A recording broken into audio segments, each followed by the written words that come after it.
it's just been too hot to go out there and do it. Yeah, can you hear me?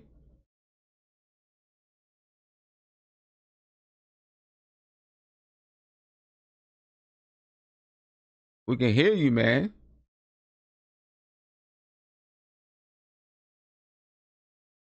Yeah, something like that. I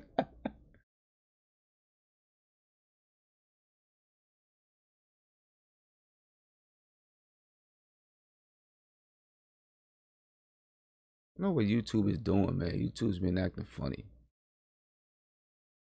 Yeah, man, we can hear you. Oh, you went blank for a minute.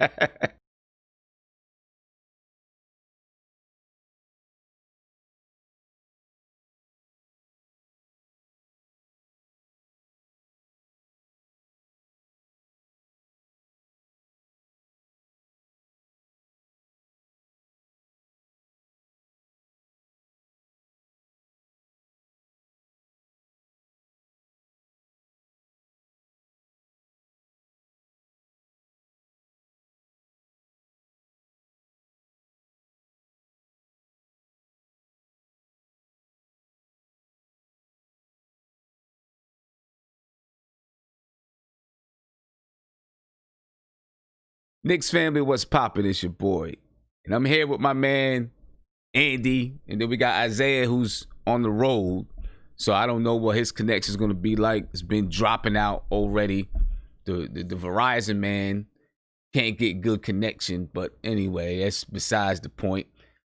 We're going to jump in here. We're just going to talk Knicks, man.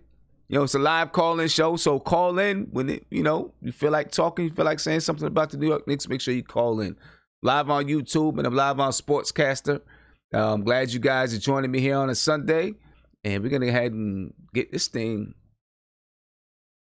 up and going, on and popping. Andy, what's going on, man? Yo, what's up, guys? What up, Sim? What up, Isaiah? Which is phone dropping on the bottom of the car, probably. Yeah, that's what it looks like he did. You know what I'm saying? Hopefully we're not going to see things that we didn't pay to see. Now we see his knee. Come on, man. Come on. Like, nobody wants to see your ashy knee. Your knee is ashy, bro. Yeah, like, what people are you gonna doing? pop in and they're not gonna be thinking that's a knee, bro. What are you doing? This dude. Anyway, man, what's going on, man? What's going on, Isaiah? What's up with you? Nothing much, man. I'm just coming from Philly, man, visiting some friends and some family, man. Shout out to both y'all. Yo, man, I'm telling you, man, like I was telling you a little bit earlier, man, it's so hard finding some Knicks and Giants stuff out here, man. We in enemy territory, man. I got people looking at me, man, saying the Knicks is trash and the Giants is trash. They're not lying, but I got to defend my team when I'm out here, So everything was good though, man. I got some good deals, so it's on my way back home. What's going on, y'all? Yeah, let me just make sure. I don't know if you guys are looking at it on YouTube. I seen some people in the YouTube chat say that they can't hear. I don't know. I'm not sure how that could be because my OBS is showing that that the sound is coming through. I think it's working. I think it's working.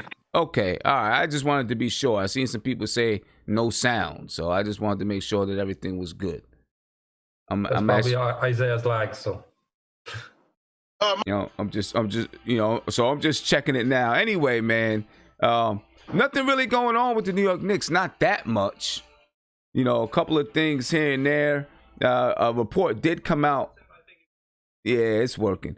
A report did come out yesterday. I think it was yesterday that the Knicks may be looking to hire a Kentucky assistant coach. And of course, you would think, we talk a lot about investing in certain players on the New York Knicks, right? One of those players is Kevin Knox. Investing in Kevin Knox to develop Kevin Knox, to help Kevin Knox develop so that he feels comfortable, so that he feels like the team, and not just Kevin Knox, but any player, so that they feel like the team is supporting them and is going to help them to develop and to grow. So we hear that the Knicks are interested in Kenny Payne joining the staff. How you feel about that, Andy? Yeah, you know what? I didn't know much about him before the news dropped. After the news dropped, I looked him up a little bit. He was working with Cat, and he was working with Anthony Davis. So he developed huge with those two guys. He was also working with Randall and, other Kentucky guys like big men, right? So I'm not guessing it's only for Kevin Knox. I'm guessing he's a good developer, development coach for big men, right? Only other thing that I wrote about him is that he approximately is earning almost $1 million a year to be an assistant coach in college. I don't know if that's true, because that's major money if you ask me, but I don't think it's going to be a problem to Dolan to match it, right? So. Oh, right. And I don't know. I didn't get a chance to read the entire article, so I don't know if his contract is up, or if the Knicks would have to buy him out of his contract, or buy Kentucky out of his contract or anything like that. But listen, if he's worked with Julius Randle, worked with Kevin Knox, I think that would be a smart move, right? Because we let's talk about Julius Randle for a minute. We frequently talk about Julius Randle, and we frequently talk about Julius Randle, and like how do you bring in his talent, right? And Kevin, I don't know. Do you think you could lower? You got something in the background. I don't know if. Oh, I'm sorry. My bad. Like my bad. Taking care of it right now. How's that? Appreciate you, man. Thank you. Much better. Thank you. Okay. Sorry about that. We talk about harnessing his talent and his ability. And I'm not saying that Kenny Payne would be brought in, specifically for Julius Randle, but it can't hurt to have somebody that, well, I mean, how long was Julius Randle in college? Did he come out as a He was one and done. He was one and done. Yeah, he was one and done. So I don't know how much this guy, might have had an impact on Julius Randle or made an impression on him. Who knows? But if he did, it can't hurt to have someone like him around, as well as for Kevin Knox. It could be a pretty smart move. Now, of course, you got to prime away. Kevin, what do you think? Oh, I'm all for it. As a matter of fact, just by what you said, because I totally forgot that that Randall came from Kentucky. So we're all focusing on this guy helping out Kevin Knox. You bring him in, and you're helping out two Kentucky guys whose games, one is somewhat there. I'm going to give Randall a little bit of respect, somewhat there. One is just beginning. You bring him in, that can only but help you help both players reach their potential. So I'm for it. I'm for it. Yeah, hopefully it can help those guys reach their potential. But I think it can, because, I mean, in your opinion, how much influence does a coach have over a player to get to their best ability? You being a coach. A coach has a lot of, and I hear some feedback from, excuse me, I hear myself coming through somebody's speakers, but a coach, I think, has a lot of influence on a player, and I'm not going to say work ethic, because the player has to bring his own work ethic, his or her own, well, in the NBA, his own work ethic, right?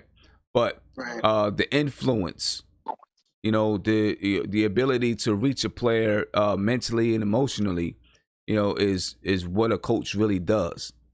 You know what I mean? Okay. And you know that means a lot. That means a lot because players are fickle. Players can be very fickle and emotional. And I know, like, as a player, you know, as a player myself, there have been times when emotionally, you know, my heart wasn't there in the game, and I had to struggle through it and try to push myself through a game, and keep myself, you know, work hard to keep myself focused. You know what I'm saying? Because emotionally, my heart wasn't there. You know what I mean? Right. A good coach, a coach that can reach players, can, you know, help those players be emotionally invested. That means a lot. If a player is not emotionally invested in the team that they're on, or just playing basketball or whatever it is, that player is, for the most part, I don't want to say useless, but you're not going to get the best out of that player. So yes, a coach, a coach, and I'm not just going to say a good coach, but a coach, right? Because you can have a coach that doesn't have all of the technical, or, you know all the basketball jargon and understand everything about basketball, but that person can reach a player and help motivate a player and help keep that player focused and invested emotionally. You know what I mean? So exactly. It is very, very important. As a matter of fact, I had a player one time that when he played with his high school team, the year before, his junior year, when he played with his high school team, he was, talent-wise, he was probably the best player on the team. Best player on the team. He was smooth. He was like 6'4", 6'5". He was real smooth. He didn't have a lot of fire, though. He just didn't have a lot of fire. And he started off the season as a starter. He began the season as a starter in his junior year. Okay. His team started losing. The coach basically blamed him and said, "You're not bringing enough fire. Right? You're not bringing the energy that we need. You're too passive." Slowly, he went down to the end of the bench and was getting no playing time at all. And it was like, yo, how can this kid not be playing? He was too talented, right? And the coach kind of, took some of his confidence away, by demoting him. And yeah, he didn't play. He barely played his junior season. After the first 5 games, he barely played. In the summer, we kind of took a different approach with him. A lot of the players that were on his high school team were on my AAU team. We took a different approach. We kind of let him play his game. We had other players that could bring fire. We let those players do what they did to bring that fire to the game. And he kind of flourished that summer. He was killing all summer long. He averaged about 20 a game. He dunked on a few people.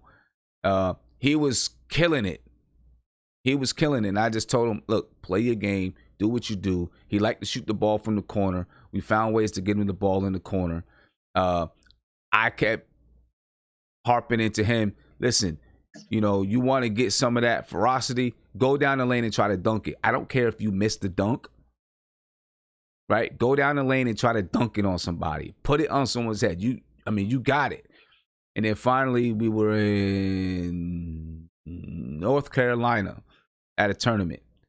And we were playing a team takeover. Right?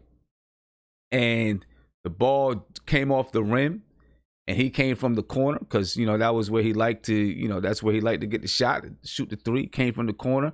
He grabbed it with one hand and banged it on a guy that was 6'10". And after that, his it was there. Next thing you know, he was trying to bang anytime he could. You know what I'm saying? And he went into his senior year and he killed it his senior year. He was the guy. So sometimes it just takes somebody to reach him. You know what I mean? And like the relationship with the coach means a lot. He still didn't have a great relationship with his high school coach.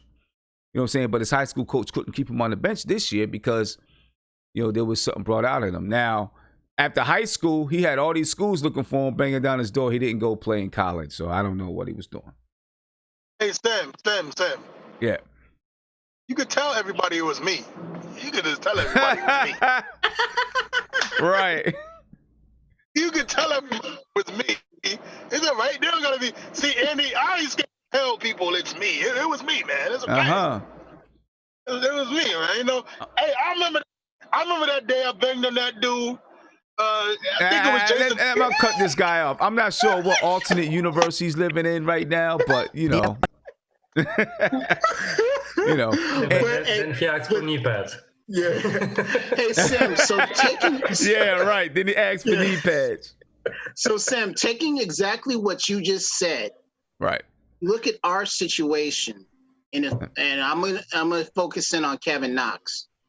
Kevin Knox has been through 2 coaches, and it just seems as though, to me, that okay. So he was starting last year.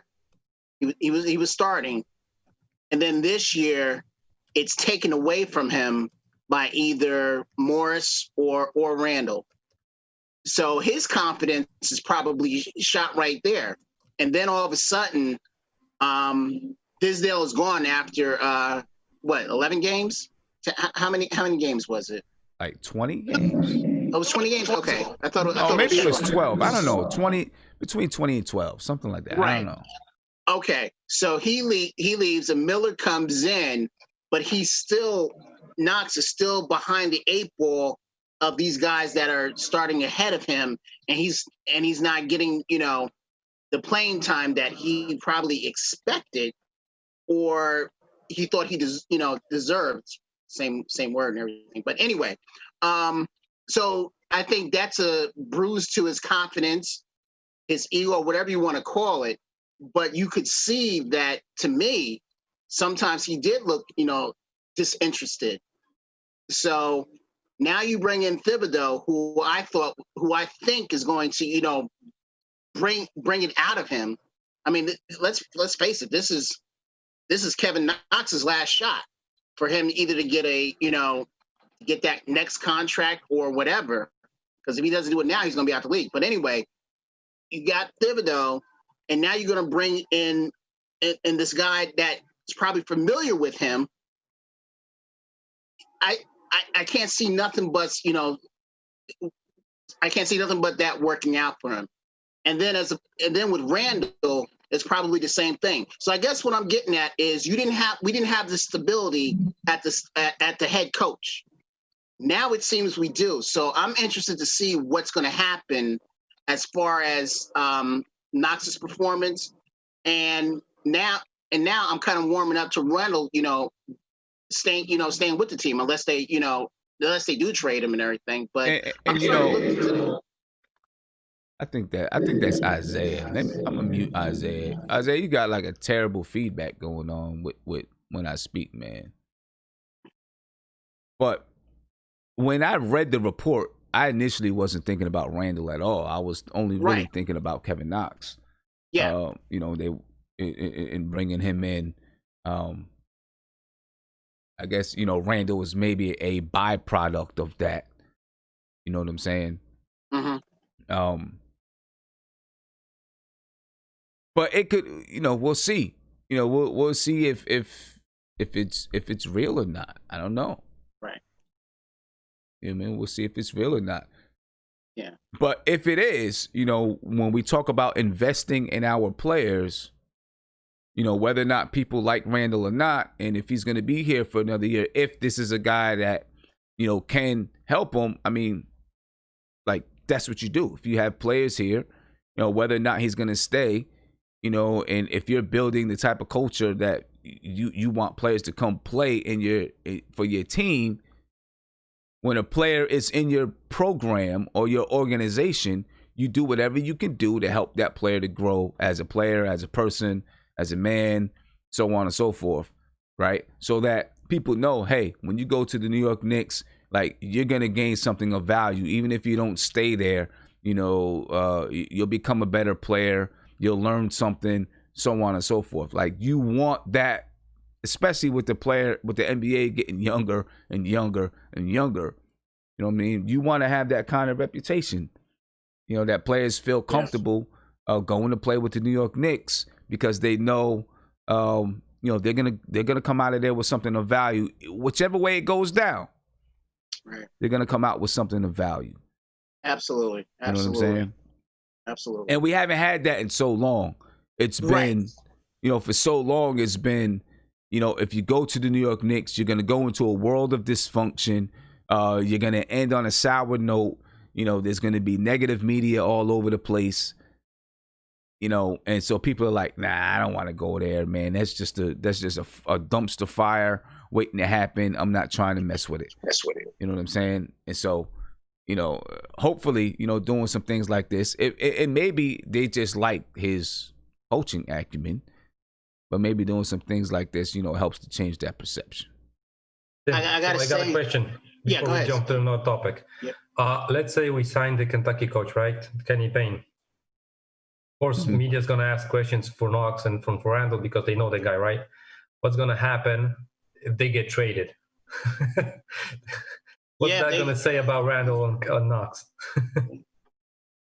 If they get, I mean, hopefully, hopefully that, you know, that won't happen. I mean, but hopefully they would be hiring him also, you know, hiring him because they like what he can do as an assistant coach. That was the first thing I was thinking. I looked through the Kentucky guys that were picked in the draft, and the first guys I noticed it was AD and Cat, right? So those are two great big men. So I was thinking they're rather signing him to develop big guys than Knox or Randall even. Just, you know, then you put in the you know the parts together and then you see that we got Kentucky guys, right? So the first things media is going to ask, they're going to ask the Kentucky guys, but what's that going to say about them if they get an assistant coach that they are familiar with the guy, right? And, you know, and they get traded. That's going to mean purely that the Knicks were, you know, off Knox and Randall, I think maybe from the beginning, or they didn't pan out after they get the assistant coach. Yeah. Hey, Andy, I'm going to go out on a limb and say that they bought these. I mean, they're bringing him in because I believe, this is a strong belief, that they really want to see and try and invest in Knox and in Randall.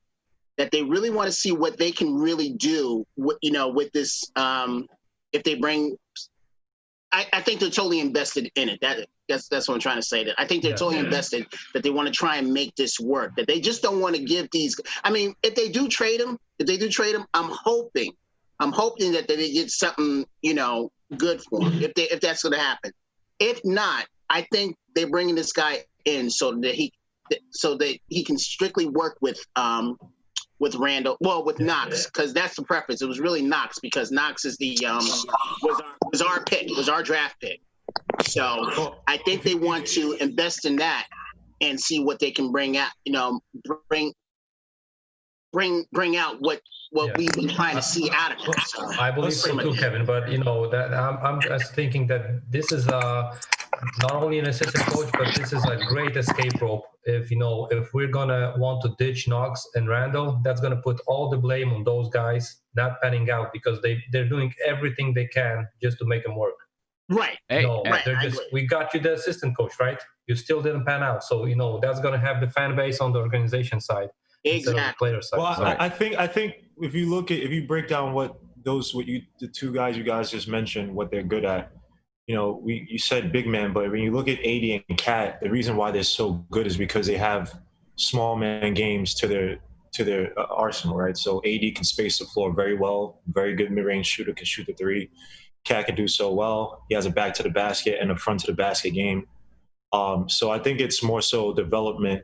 Now on Knox, the thing with Knox is that if you don't change the scheme itself, right, he's going to suffer, right? He's not a guy he's going to take his guy one-on-one consistently. And a good thing, and this is to I think it was Nick who pointed this out, is that Tom Thibodeau likes to tinker around with the offense, right? He's run the triangle. He's run it through Derrick Rose. He likes to have different looks given what he has, which is what you actually want in coaches. So it'll be interesting to see how much influence this guy has on actually changing the offensive sets. Are you going to make Knox more of an off-ball guy where, he's a guy to come around several screens and get the ball? He's a primary shooter, the primary option in many of the offensive sets. Or are you going to do what you did last year? I mean, and they did this last year. They play him all off ball, but he was sometimes maybe the second or maybe the third, option in the offense. And I think that once his defense, that stuff kind of got down, his confidence wavered. That's when you started to also see him miss some open threes. So again, for Knox, hopefully his coach pans out. Hopefully also it works out for Randall. They need to teach Randall how to pass out of double teams and very simple things of the game to simplify the game, to make you more effective.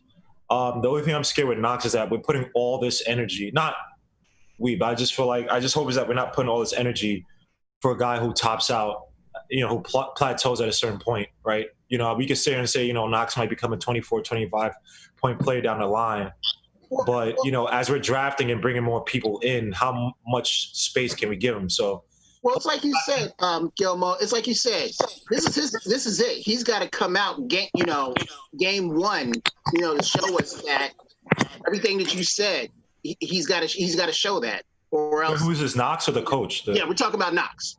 Well, the thing with Knox is that with Knox is not. It has to. If you don't run what you're running with Kentucky.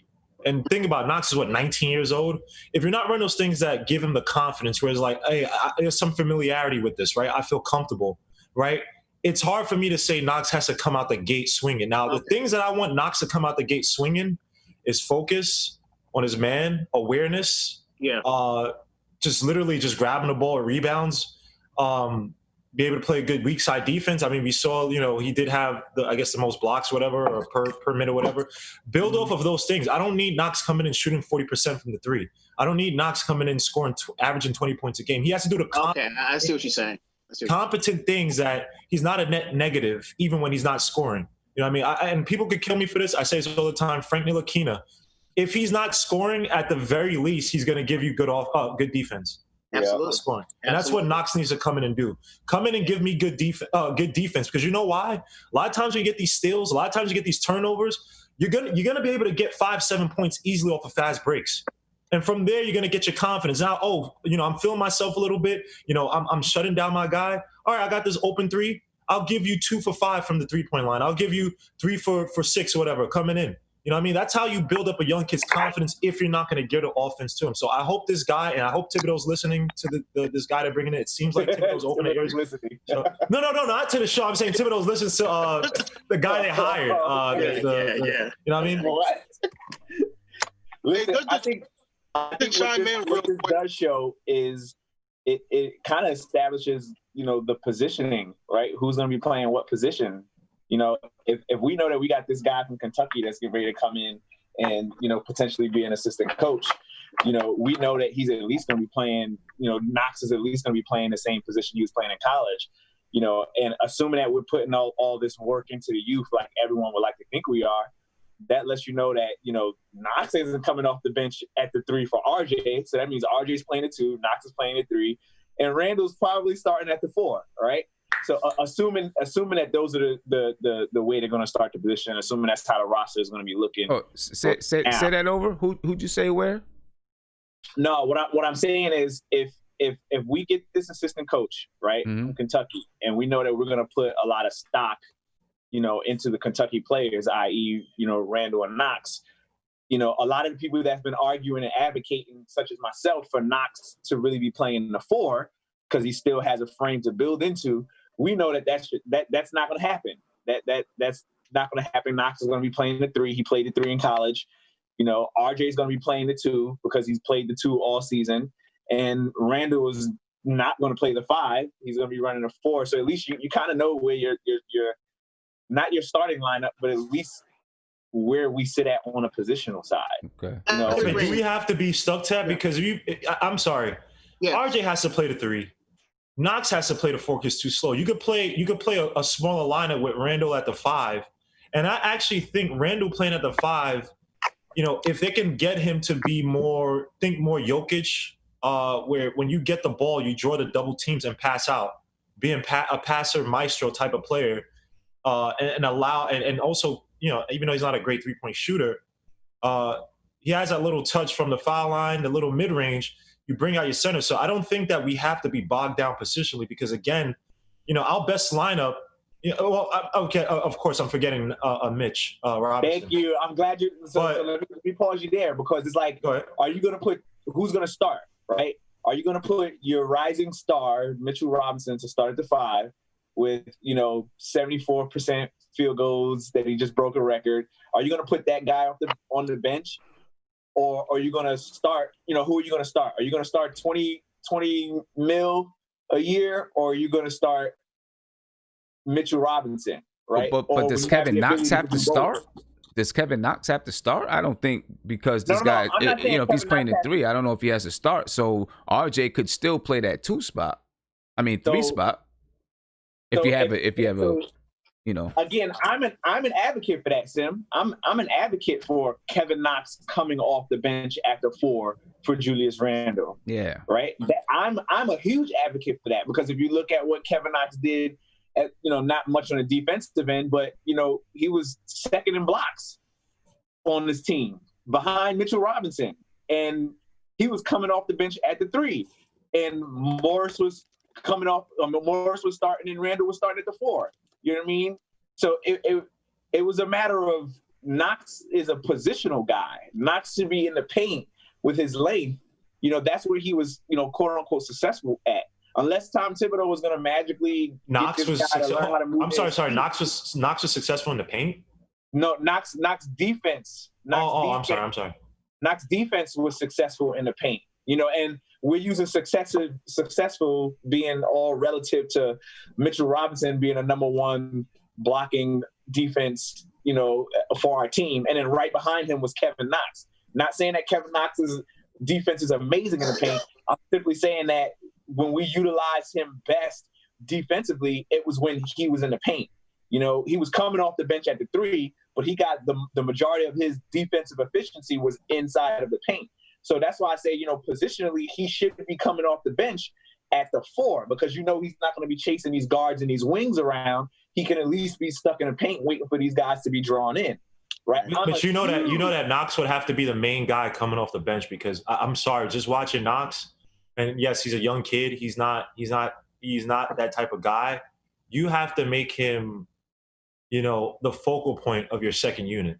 Like I just can't see Knox coming in and just getting wet automatically off the bench, dribbling. My focal unit is Frank coming off the bench. I'm sorry, he's got it. Frank is they can both come off the bench. Frank and Knox, they play different positions. They can both come off the bench. And Frank is not going to be your focal point coming off the bench. Right. Offensively, he's not. Right. I don't think Knox coming off the bench. That Knox would have to be the focal point.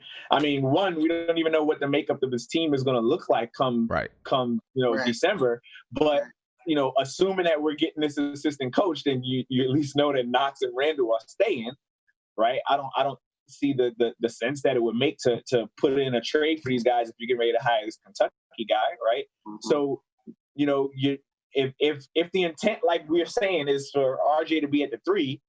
Then is Knox going to come off the bench for RJ, right? And then you still leave Knox in that same position of chasing these wings around and getting beat and getting left and all that other stuff, unless Thibodeau, finds a way to, really instruct him on the defensive end, But I think as far as, if we're looking at Thibodeau and what he can do as far as development, is he has the ability to bring out a player's strengths, what he's already good at. And we know that Knox is decent when it comes to his paint defense, not his wing defense, not his, team defense, but his individual paint defense. Yeah, but Knox was drafted for offense. So I'm sorry, Knox was drafted for offense. To sit here and say that coming off the bench, he can't be the focal guy. Now, look at his second half when he was with Fizzo, Fizzo's not a good coach. And then look at his year last year. He struggled coming off of the bench. Now, that second half with the Knicks, when he was more the focal point of offense, he looked good. It was like, oh, okay, this kid might have some. This is like about 65% of what we thought we were drafting, and this is something we could build off of. We keep talking about his defense, which yes, it has to improve. But if we're talking about his ceiling, it's going to be how we're going to structure the offense to give him the confidence, and then also give him the capacity to grow from it. Because there has to be a point where it has to be this guy has to be a star. It might have to be a star for us. And I want to start having a conversation where Knox is slowly taking over the battle with Randall, where it's like, hey, both of these guys fighting for the 4, but Knox is good because we drafted Knox at what, 8 or wherever the hell we drafted him. Yeah, and the fact that he's not able to beat out, and I know Randall got paid, whatever, but Knox, where we drafted him, we're expecting him to be, hey, he's up here. So when Thibodeau comes in, when we have guys like Frank, who I think, again, Frank is an underrated facilitator. When you allow him to do the pick and roll, pick and pop, he looks good. So he doesn't have to be a focal guy to offense. Absolutely. Knox needs to come in. Whatever they run, they need to have it where Knox is the focal point of that second unit. Now, first unit, fine. If he could work his way up, it has to be a place where he comes to second unit, he could then work on things like his post-up game, work on driving to the basket, work on his body balance. But we need to have it where he's getting easy looks like he had in Kentucky. And it makes no sense to have all these guys, all these college or these developmental guys not implement an offensive system. Mike Miller, I think, failed at that last year. Fizdale did a terrible job, even though Knox in the second half of the season before, Knox looked good. You know what I mean? But also we're out of the playoffs. There's no real pressure. So, no, we have to – because I don't want to come in next year and we're like, oh, Knox, what if, could have. We need to give Knox the best opportunity to succeed and build confidence and say, all right, we don't have to draft for this position going to draft, because I'm not one of these people that's going to kill him because of MPJ. Anybody screaming MPJ this, I mean, shut up. Just stop with that crap. MPJ has a debilitating back injury, and they're literally babying him and they have luxury to do that. So I don't want to hear about MPJ. But I don't want to be in a position next year where there's another 4 that's similar to Knox, and we're like, let's not take him. Let's take this other guy, and Knox doesn't pan out. I want it so we get Knox to exhaust all possibilities where Knox is like, all right, no, that's the guy, or this is not the guy, and we move forward. We can't. Okay, I want to say one more thing. Hey, Evergreen, one second. To Gilmore's point, again, when we got Randall, we still, at least I did, I still thought that Knox was going to start. Once we got Morris, I think that was it was game over. He was going to come off the bench. That's all I want to say. So I thought Knox was going to start from that summer league. I thought that summer league, he looked good. I said, hey, I'd rather, because I think we're having that conversation where we said we were talking about the starting lineup, and I'm pretty sure, like finalized, that Knox was going to start. I think even over Morris. So it wasn't Morris. It wasn't Morris coming in because everybody thought, Morris is a good, solid role player. But Knox in that summer league, when he was looking bulky and he was driving to the basket, laying up a dude, shooting threes from freaking 50 feet away, we were like, oh crap, okay, case closed. This dude's grown up. So Knox has to show improve, man. Yeah, well, hopefully the guy from if he ends up coming on as a coach, he'll be able to help Tom Thibodeau and putting Knox and Randall in places that are going to benefit them from, the history that he has with both of those players, especially with Knox, because there's more recent, and he can say, hey, this is how we used them. We should use them this way, that way, and the third. So hopefully that'll be the case. You know what I mean? I guess, time will tell. We don't know what this assistant coaching staff is going to look like. Kenny Payne is one of the guys that is being considered. I don't know. I mean, it's taking a little while to fill out the coaching staff. Hopefully it's going to be filled out sooner than later. You know what I mean? So we can really start seeing what's going on. Mark, what's going on, man? You over there laughing? You got your hair all, picked out for once. Somebody said I remind him of Bobby Brown, and it got me laughing. What's going on, y'all? What's up, man? On this great Sunday, man. Hope y'all had a great weekend. He's happy because KP's averaging 30. That's all the reason why he's happy. Listen, I ain't bring nobody up, man. Listen, we know why you're smiling. We know why you're smiling. No, I'm just smiling because I'm always happy. God, I'm joking. Right. Oh my gosh, joking. Because you're always happy. All right. Yeah, man. Yeah, it's good to see you smiling, Mark. It really is. Mavericks in the playoffs. Yeah, I'm happy. Yeah. I'm always smiling, God. I'm always smiling. But listen, man. Go ahead, man. Go ahead, man. This Randall talk just be triggering me. But anyway, this assistant guy, is he gonna be assistant coach or player development assistant? I don't think he's gonna be a lead assistant coach. I think he would be one of the player development assistant coaches. That's what I think. I don't know. You never know. That's just what I think. You could bring him on in. You could bring him on in. I don't have a problem with that because again, a lot of those Kentucky guys, they all have skills to a certain extent. Even if one don't become the star of their team, they're still serviceable NBA players. So if you're looking to bring in, a development coach like that, I wouldn't mind it. Especially, how old is the guy? He's an elderly man? No. Nah, he's not. Young guy. He's not elderly. Is he an elderly man? He's not elderly. No, Bobby Brown. How long he's been in Kentucky? All right, Andy. I'm not sure. Let me see if I can go back and check it out. But I guess he's been there for a while. All right, so if it's 5+ years, I'm okay with bringing him in. So I'm not really too, I'm not scoffing at 1966. Yeah, I'm not scoffing at bringing him in. New, you can bring these guys.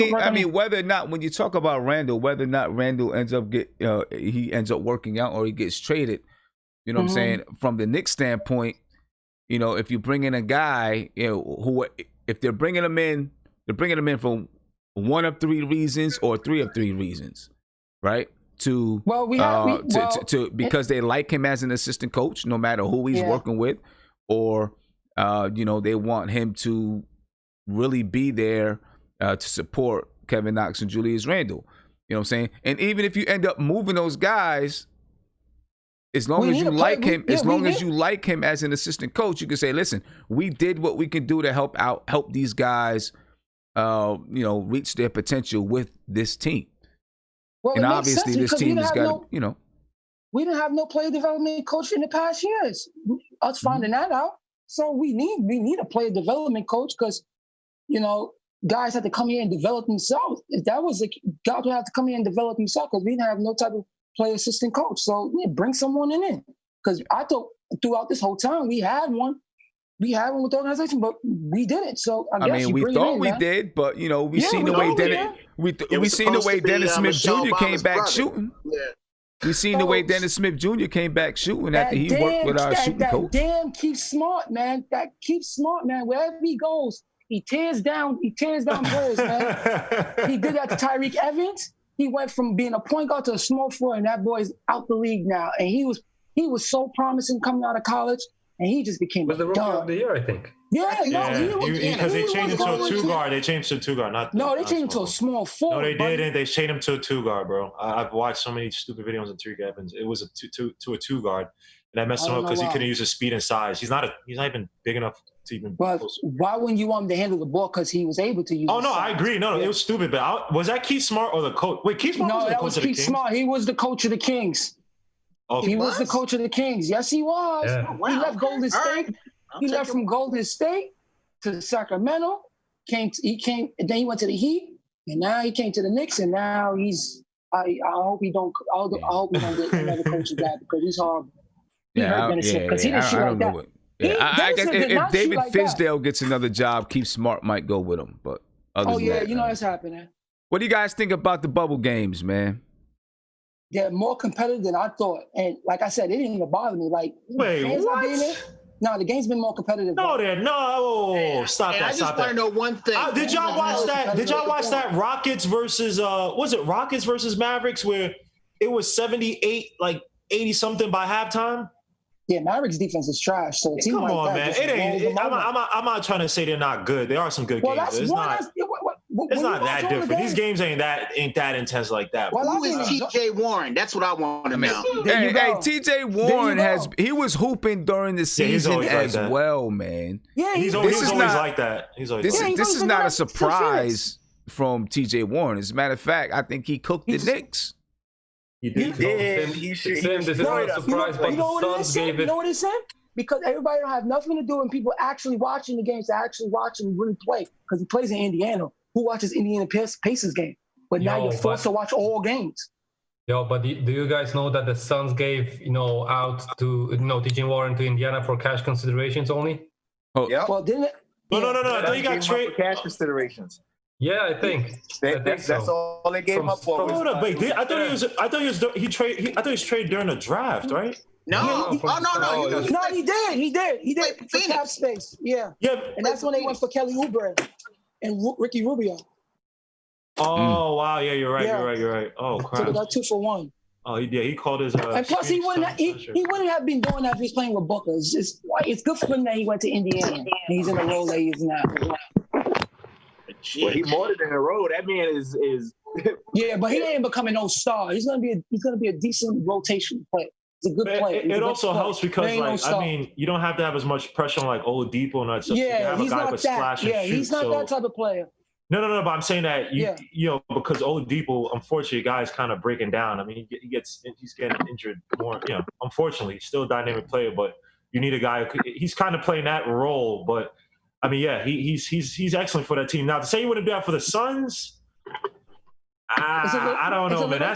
Those Suns teams, bro, they were changing coaches every other week, bro. That organization was trash before Monty came. And right now, he's the featured guy. They're featuring him more that he will be featured now because what Devin Booker's doing right now, where he's showing people that CJ wouldn't be able to have the touches to do that. Wait, why not?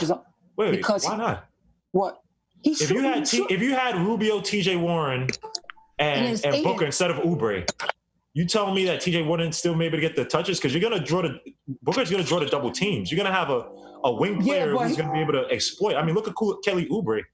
Yeah, I mean, I think TJ Warren's better. The way Warren is playing is like they're going through him like on every possession. Yeah. So it's a little different, He's bro. The ball handler. Yeah, he is a little different. He wouldn't be much of a ball handler playing with Booker just because Booker is just better than him.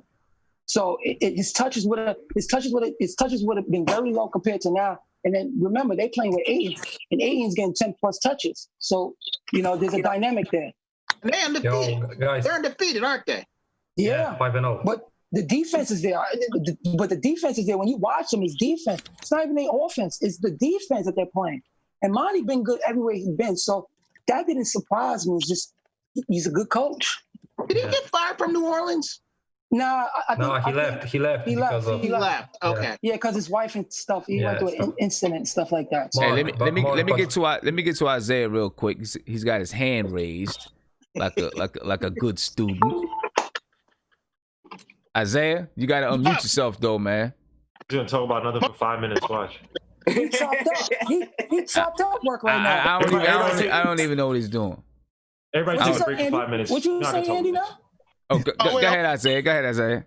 Oh. Can't hear him. No. This is going. I mean, with the bubble games, I agree with Mark saying that it is more competitive than I thought. When it comes to that, it's pretty cool. TJ Ward's been balling all summer, all season, and it's crazy. It's just so funny, right? That when the Phoenix Suns do this, it doesn't get that much headline. But God forbid if the Knicks gave away TJ Warren, the cash consideration, just what would have been the headlines every damn game he played. You know what I'm saying? Because people are waiting for the Knicks to be good because we are a big market, and it's better when the NBA has the Knicks on television. So that's BS. They have a thing for James Dolan because anything James Dolan does, because they want the Knicks to be good. No. They have a thing against Dolan because some of these other teams have been doing things that have been way worse than the Knicks. Way worse than the Knicks. I mean, the Knicks been worse. Though. If the Knicks, hold on. If the Knicks, God. No, I'm not saying the Knicks have not been horrible. I'm saying that other teams have done things way worse than the Knicks in some capacities, and they don't get talked about. But not for this long. What have the Phoenix Suns been doing for what since 2007? Hold on, no. Since 2011, since Nash left. So it's not as long as the Knicks, and they have winning seasons. They made it to the finals. You know what I'm saying? They have winning seasons, bro. They have winning seasons. The Knicks, it's a different story. Since after the Nash. After the Nash, but they were still a competent team. after I think after a year or two after Nash left. Nah, I disagree with that, Mark, man. No, I kind of disagree the Knicks are with just that. horrible, bro. There's nothing good the Knicks have done for New York City. I mean, we want good feedback. It's just facts. It's just facts. So the Suns haven't had a winning season since 2013-14. Okay, so that's compared to the 7 Knicks, years, man. 6 years. I mean, the Knicks have been terrible, but the Knicks had what? I think 13-14 or 12-13, we went to the against the Pacers. Yeah, right? semifinals. The 12-13 is the last time the Knicks were in the playoffs. 13-14, we missed the playoffs in 13-14. And Woodson after just that, missed it's been him a after all those dumpster injuries. So, I mean, It's been a dumpster fire. Phil Jackson. It's just dumpster fire, man. the Phoenix Suns literally had 3 coaches from what, 16 to 19 or 17. And what about Sacramento? What about Sacramento had their owner calling plays, bro. Imagine a dude who can't play basketball calling plays for your players to cherry pick, bro. It's just like this. You just mentioned Tariq Evans. Remember, Tariq Evans, they messed up by firing a coach that worked well with Cousins.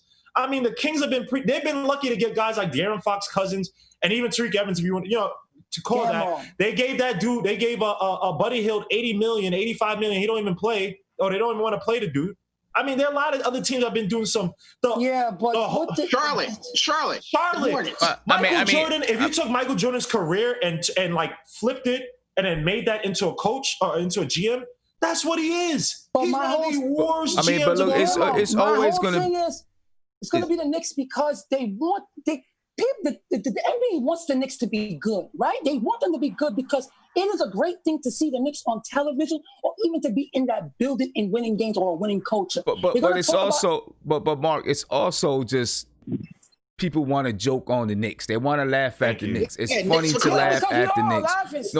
I mean, I get that, but there's other NBA teams that are laughing stock as well, and they don't get the same type of media. And of course, the Knicks are in the media market of the world. You know what I'm saying? But I mean, it's you gotta admit it. The Knicks get unfairly treated in the media, but we've been through that. The Charlotte Hornets drafted Bismack Biyombo. Like, come on, son. Like, I mean, think about Detroit. We've been over that. You know what I'm saying? We've been over that with the New York Knicks. But they got Dole in here. But look, with the bubble league, I've actually enjoyed the games. It looks a little bit different, because they're playing in wherever they're playing in.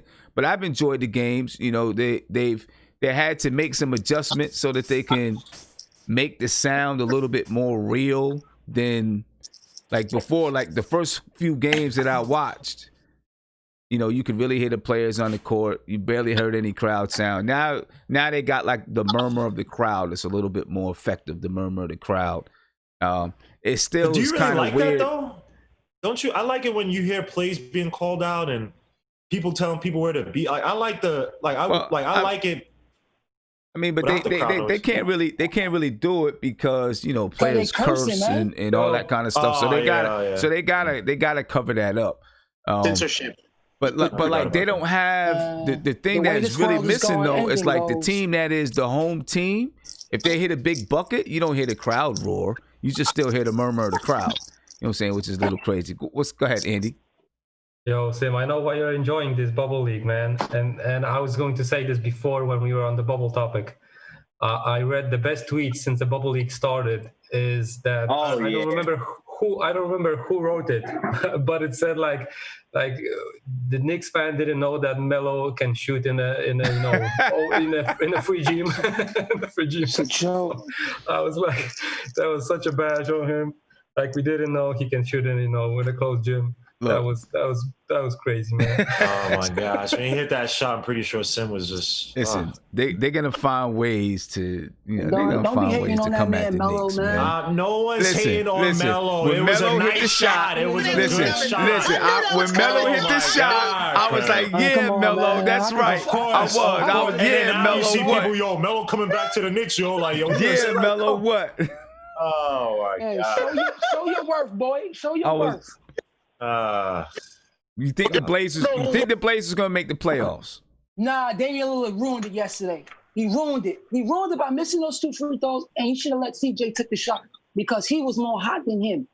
He ruined it. He was the reason why they lost yesterday. I watched that whole game from down the stretch. Damian went nut. He went nut. He should have gave the ball up. Pass the ball. And guys, you I know will what? say I I like think the I think banter. that I like to Portland argue had the with biggest banter. chances to beat LA in the first round. They Say had the that biggest again? chances from the teams. Who'd you say? Who'd you say, Andy? Portland. They had the biggest chances to beat LA. I don't think that it's going to be a clean sweep from the Lakers now. Yeah, it's not, because what I've realized about Anthony Davis, all you have to do is push him around. Yeah. I'm watching the last couple of games against teams with big men that will bang with him. He do not like it, bro. Yeah. That's the only way you could beat that LA team. Once you get rid of him, it's over, because as good as LeBron is, he really needs that second option now, because he's working harder than I've ever seen him work now. For him to get to his spots now, he really got to maul people. So he needs Anthony Davis. And once you push him around, see, he could go against Rudy Gobert, because Rudy ain't gonna he ain't gonna move from the paint. But guys that could move with him and bang with him, yeah, he has a problem with people banging with him. He has a weakness, bro. And also their depth is kind of not that great, the Lakers. Yeah. Their depth is not. I don't want to hear that But, now. you know, also on the offensive No. side, I'm not giving the Lakers an excuse. I'm just No, saying, I like, don't wanna hear their that depth is crap. not that good. Like, It's but, not I mean, that good a lot of the teams- way they play. whenever the big guy, like we saw a game, you see, I forgot which game it was where like Giannis was sitting out, man. and they just don't look good. Like these star players. No, it's with the Lakers, it's LeBron or die. Just when you play with LeBron, the way the system is surrounded for him and by him, when he's out, the team don't know how to play without him. It's just like when you watch Giannis. That's what makes Giannis and Steph Curry's kind of good, because they don't necessarily need the ball all the time to be effective. LeBron James needs the ball to be effective. He needs to be the one to direct plays in a spot to get the ball. And you know what also hurts that too? The fact that they don't have Rondo. Because remember last year when when LeBron was out with the groin injury, the team looked competent at least. Yeah, I mean, they weren't winners, but I mean, they looked okay. And again, like you said, because LeBron James' system, because he's a big, he doesn't want to get down to the box. He wants to be the point guard. Once you take him out, bro. You don't know how to facilitate, you don't know how to move it. Anthony Davis he's not that guy. As great as he is, he's probably the best 1B in the NBA, but 1A. Yeah, and he's a video game. Other than that, is Philly in trouble? Is Philly in trouble? Is Philly? Philly is done. Yo, Philly is in trouble, bro. Philly is done. I mean, listen, they're 3-1. Listen, they're 3-1 in the league. They're 3-1 right now in the bubble league. But I'm just talking about for the future. For the future, they're done. Yo, let me tell you something, Sim. I look Simmons at is down. They're done. Sim, when I look at Tobias Harris, I get mad at his contract. I said, you really gave that dude 170, bro. Like, there was no way. Shout out to he deserved that. But they gave Horford that contract too, which I thought was. No, I think that's easy. I think that's easy to get off. That's easy to. Wait, you think that's what? Hold on, you broke up. What do you say? Oh, I think that will be easy to get off. That would be easy to get off because he's still big Horford. Wait. That's 2 more years, right? You saying the Al Horford contract? The Al Horford contract is going to be easy for Philly to get rid of? Yeah. Other than the Tobias Harris, yes, bro. Well, I don't know, man. What's the demand right now for a 31-year-old vet? Is he? He's 31, right? Let me ask you a question. Yeah, he's like 31. He's 31. 2 more years, right? He has 2 more years. 31-year-old vet that's making $26 million. But there's things that he does very specifically on the floor. Really, the fifth option. He's coming on. He's starting, but he's starting, right? Or is he coming off the bench? So he's starting. He's coming off the bench now. So he's coming off the bench. So he's really like the fifth or sixth option, and he's making $22 million next season. How are they going to get rid of that contract? Because listen, there's teams out there that would like a big that can pass, shoot, and still defend the rim. There's a lot of teams that want that still, and they're smart. They know how to play the game. So he's one of them. He's one of those players. The reason why he's coming off the bench because he's playing in front of Embiid. Who's going to start Al Horford over Embiid? Yeah, but I don't know. Horford he'll play more of the 4 though, right? I mean, he only played in the 5 really with the Celtics because they didn't really have size like that. Spacing is just horrible with him, Tobias Harris. Because Tobias Harris, he's a spacer, but his game is more of the getting into the paint mid-range. He needs his space. So You can't put Al Horford with that starting five because they have Ben Simmons there also. So like a team like Sacramento would like Al Horford. Any smart team that could use a big, that can shoot, dribble, and drive, you can get that contract off. There's more teams even. Look at Dallas. Dallas would love Horford outside KP. They would love him. They would love him. And 22 million, Horford can fit any team in the NBA. Horford and a pick. That's it. Yeah, tell us about the Mavericks, Mark. Who else would they? I was going to say he sounds like a Dallas fan right now. He is a Dallas fan. Of the Mavericks, yo. Don't go off on this one. Mark is a Dallas fan. I'll tell you what they need. Hold on, you ain't know, bro. My man's over there playing. So what do you think this is? My man's over there playing, so I gotta pack up and join when they play. So it's just one of them things. So Mark, next year, Mark, when the Knicks play the Mavericks next year, who you rooting for? I'm gonna send you my jersey. Well, hold on. Who are you rooting for, Mark, next year? When the Mavericks play the Knicks, who you rooting for? Wait, hold on. Remember that night? What you mean, hold on. When they play the Knicks, who are you rooting for? Who are you rooting for? Turn your card in. Turn your card in. This is disgusting. Wow. Yo, everybody, this is recorded. So Mark doesn't come back and say, yo, I never said that. Hold on. Mark, who you rooting for? Blue and orange. You blue and what's the colors? It's a one-word answer. Who you rooting for, Knicks or Mavericks? Andy, didn't I come on here and say that I was rooting for the Knicks the night they played Porzingis? No, we're talking about next year. Next year. Next year. Oh, next year when I come, I'm gonna set the roof for my man Porzingis every time, man. Man, you cornball. You are cornball, bro. You cornball. Wow. You cornball. I'm done. You're Judas. Go find a nothing but mad site, bro. Like, listen. You're in New York, bro. I'm loyal to people who gets taken advantage by. He was taken advantage. Sorry. Go to the Nothing But Mavs channel. Yeah, exactly. Go do that. If they got one, I'll be their spokesperson. Yo, Mark, I'm gonna send you my Porzingis jersey. I'm gonna send you my Porzingis jersey. Yo, guys, I'm gonna tell you how this is gonna pan out. It's gonna be like this. Timmy Hardaway is gonna pick up that player option for $20 million, and he's gonna be when the Knicks win. Mark's gonna be like, I didn't root for the Dallas Mavericks. I couldn't root for Timmy Hardaway, man. Hold on, Eddie. Yep, you're gonna find. I agree. Thank you, Andy. I was mad the night when Marcus Morris hit that jump shot. I was mad because I wanted the Dallas to win. I can't even know what you're trying to say. That's how I don't feel no way. Cornball. It's not about being cornball. He said cornball. Yeah, he's cornball, man. Get out of here. You're Mark, cornball. F you, Mark. Mark. So check come on, bro. My heart. Your credibility is shot. So check it out. The Memphis Grizzlies right now, they're in the 8th spot. They're 33-37. They are 1-4 so far in the league. The Portland Trailblazers, the 32-39. They're a game and a half behind. So far, they're 3-2. There's 3 games left to the season. Well, to this 8-game season, right? And will they do is there going to be a? All right, so how's it going? Is it going to be whoever ends up with this best record is going to be in the 8th seed, or are they going to do a play-in between the Portland Trailblazers and the Memphis Grizzlies? Yeah, it'll be that way. It'll be the 8th and the 9th. The 8th and the 9th, they're going to do a play-in? Yeah. Okay. John Morant and Damian Lillard, good Lord. So that should be interesting to watch. Yeah. You know what's so crazy? I even get mad too when I watch Morant because it's like, yo, we was one pick away from a guard that could have relished in New York and that just matched the integrity of New York. Jesus Christ. Yeah. It's just like, what the hell is wrong with this organization sometimes? Or just what's wrong with them pinballs? I'm telling you. Who are you talking about, Damian Lillard? No, I'm talking about John Morant. Yo, we John was Morant. one pick. We was a pick away from that. It is what it is. Chance. That was chance. We can't control that. Chance. That's nothing we can control. We can't control that.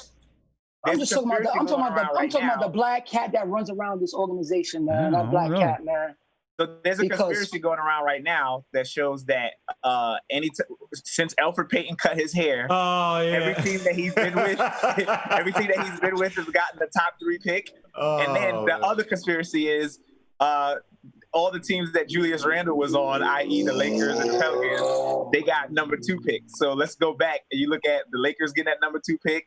Then they got the other number 2 pick with Lonzo Ball, right? Or he was ship him out, bro. So like the odds are that and you know Julius Randle could bring us the number 1 pick. It's a funny number 1 pick. Okay. Hey, maybe they can.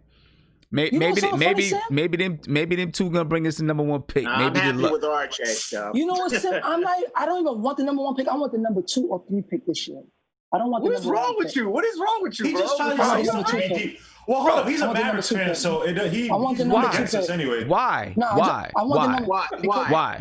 I I already know what he's gonna say, but why? No, I have to think like that because I was so focused on the number 1 pick that year that I really believed to myself we was gonna get the number 1 pick. So in this case, I'm just gonna vote for the number 2 and number 3. So in that case, if we do get the number 1, I can really. You know why? You know what? No. You know why he's saying that? Mark is not slick.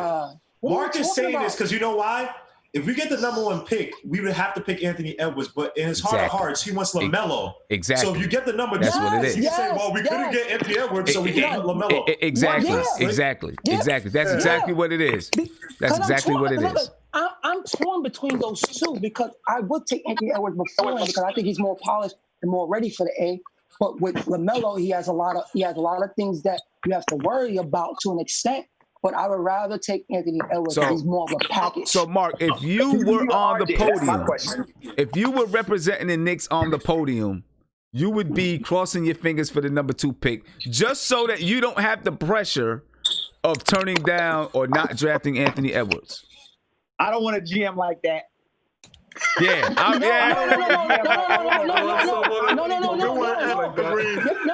Evergreen. Good one. Y'all taking it wrong. I don't want to manifest the number 1 pick like I did when the Zion pick came because we didn't get it. So I'm going to manifest the 2nd pick. So if we end up with the 1st round pick, I will be happier compared to when I was manifesting the number 1 pick. And okay, Mark, let me ask you: if we get the number 3 pick, what then? I'll still be happy with it because I'll still be happy with it because again, it don't put that pressure on us. See, he says it again. We don't put that pressure. That's it. We don't want a GM like that. Get him out of here. No, we don't put that pressure, man. Yeah. Right now, I'm fragile, man. You can't get that pressure yet, man.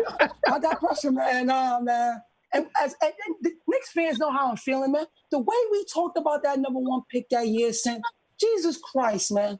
We thought we had it in a bag of chips. And then all of a sudden, we seen the Lakers. By the Lakers getting the number 1 4th pick, that got me more mad than the Knicks picking that 3. That was garbage, man. That got me more mad than the Knicks picking that 3. But I was okay with it. But how about this? Do you guys think that Tom Thibodeau might do some crazy pick I'm telling you if right we got now, the 2 to 3? Yo, Gammo, now that you bring up, if he gets the number 1 pick, he's going for Anthony Edwards. He's going No. That's why I said 2 or 3 because I know he would take Anthony Edwards in a heartbeat. But if he got the 2 or the 3, would he take a weird, not a weird pick, but a player that we'd be like, what the hell at 2 or 3? I think he's going to take the big man. I think he will take the big man. Or Weisman. I think they're thinking about Killian Hayes too.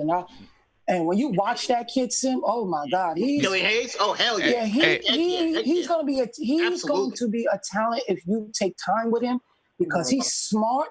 He can defend and he's 6'5".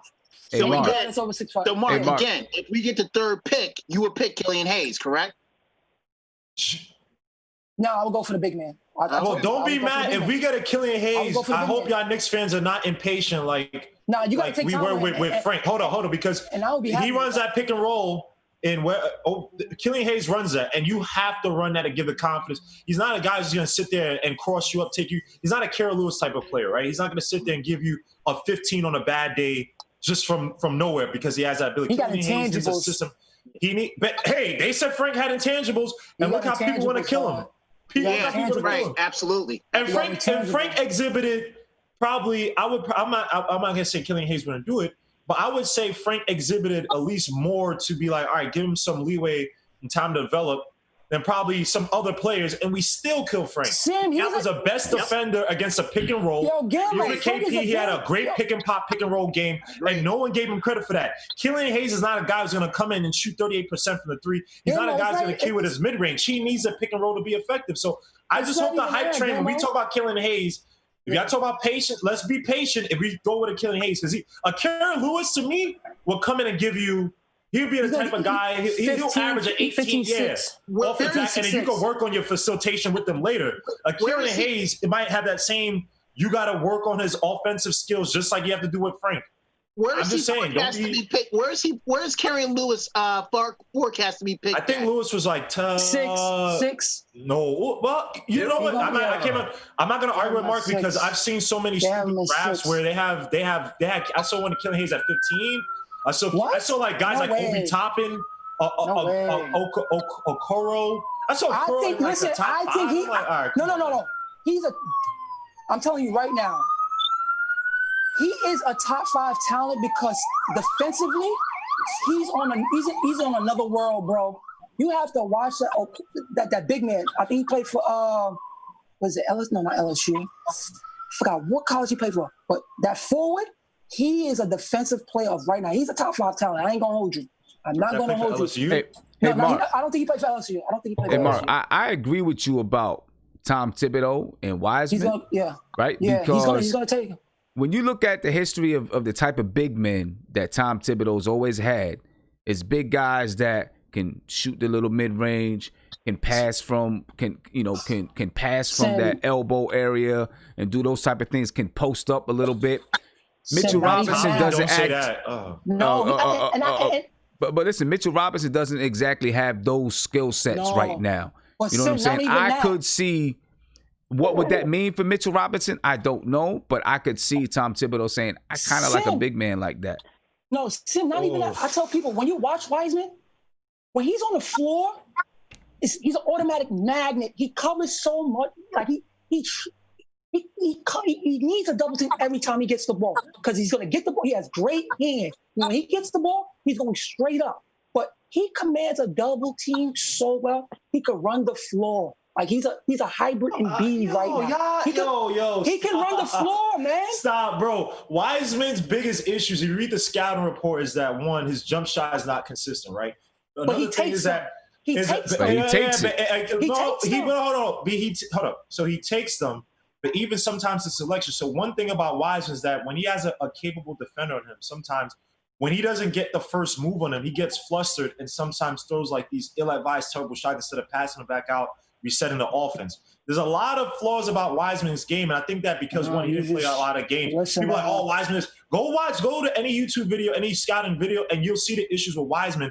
Weisman's not this ultra dominant big man. Now he flashes. He flashes like when he could get a step to the basket, especially coming off like we have to say a point guard who could facilitate, get the ball to him. He could be excellent. Like pick and roll, he's good in the pick and roll. But when people are talking about, Weisman going up, no. They even said that even his functional strength, when he goes up against like bigger guys, he actually has like a lack of moves going to the basket as a big man. Like he's not that refined when he has a defender in his face. I think a lot of Andy, wait. That's why I said that when you talk about him and Mitch, like when you talk about him and Mitch, right? Now we have to take into account you have to give Mitch 60 to 80 million, right? Is Mitch's ceiling achievable and higher than Wiseman's? No, not right now. Not right now, because I think when Weisman gets on the floor, he's going to be easily 18 and 12. Easily. When he enters the NBA, Mitch only plays. Remember, Mitch only plays 20 minutes a night, 22 minutes a night. But I'm gonna tell you something because Wiseman's game is gonna warrant him to be on the floor because he's gonna be very productive. Because Mitch is so limited in that aspect, you're gonna take him off the floor because a lot of the NBA games is gonna be a lot of 4 and 5s, and you don't want that type of disadvantages when you're playing a close game because teams we don't know if Mitch's style is. We don't know if his skills are limited. We only know what the coach put him on the floor. I'm going to tell you something, bro. It's a difference between a player, when he gets on the floor, and if he could do something, he shows it. He will take a jump shot or 2 or 3. He does not show it at all, even when he's open. I watched numerous of games where teams back off Mitchell Robinson. Most bigs today will take the shot, even if it's bad or good.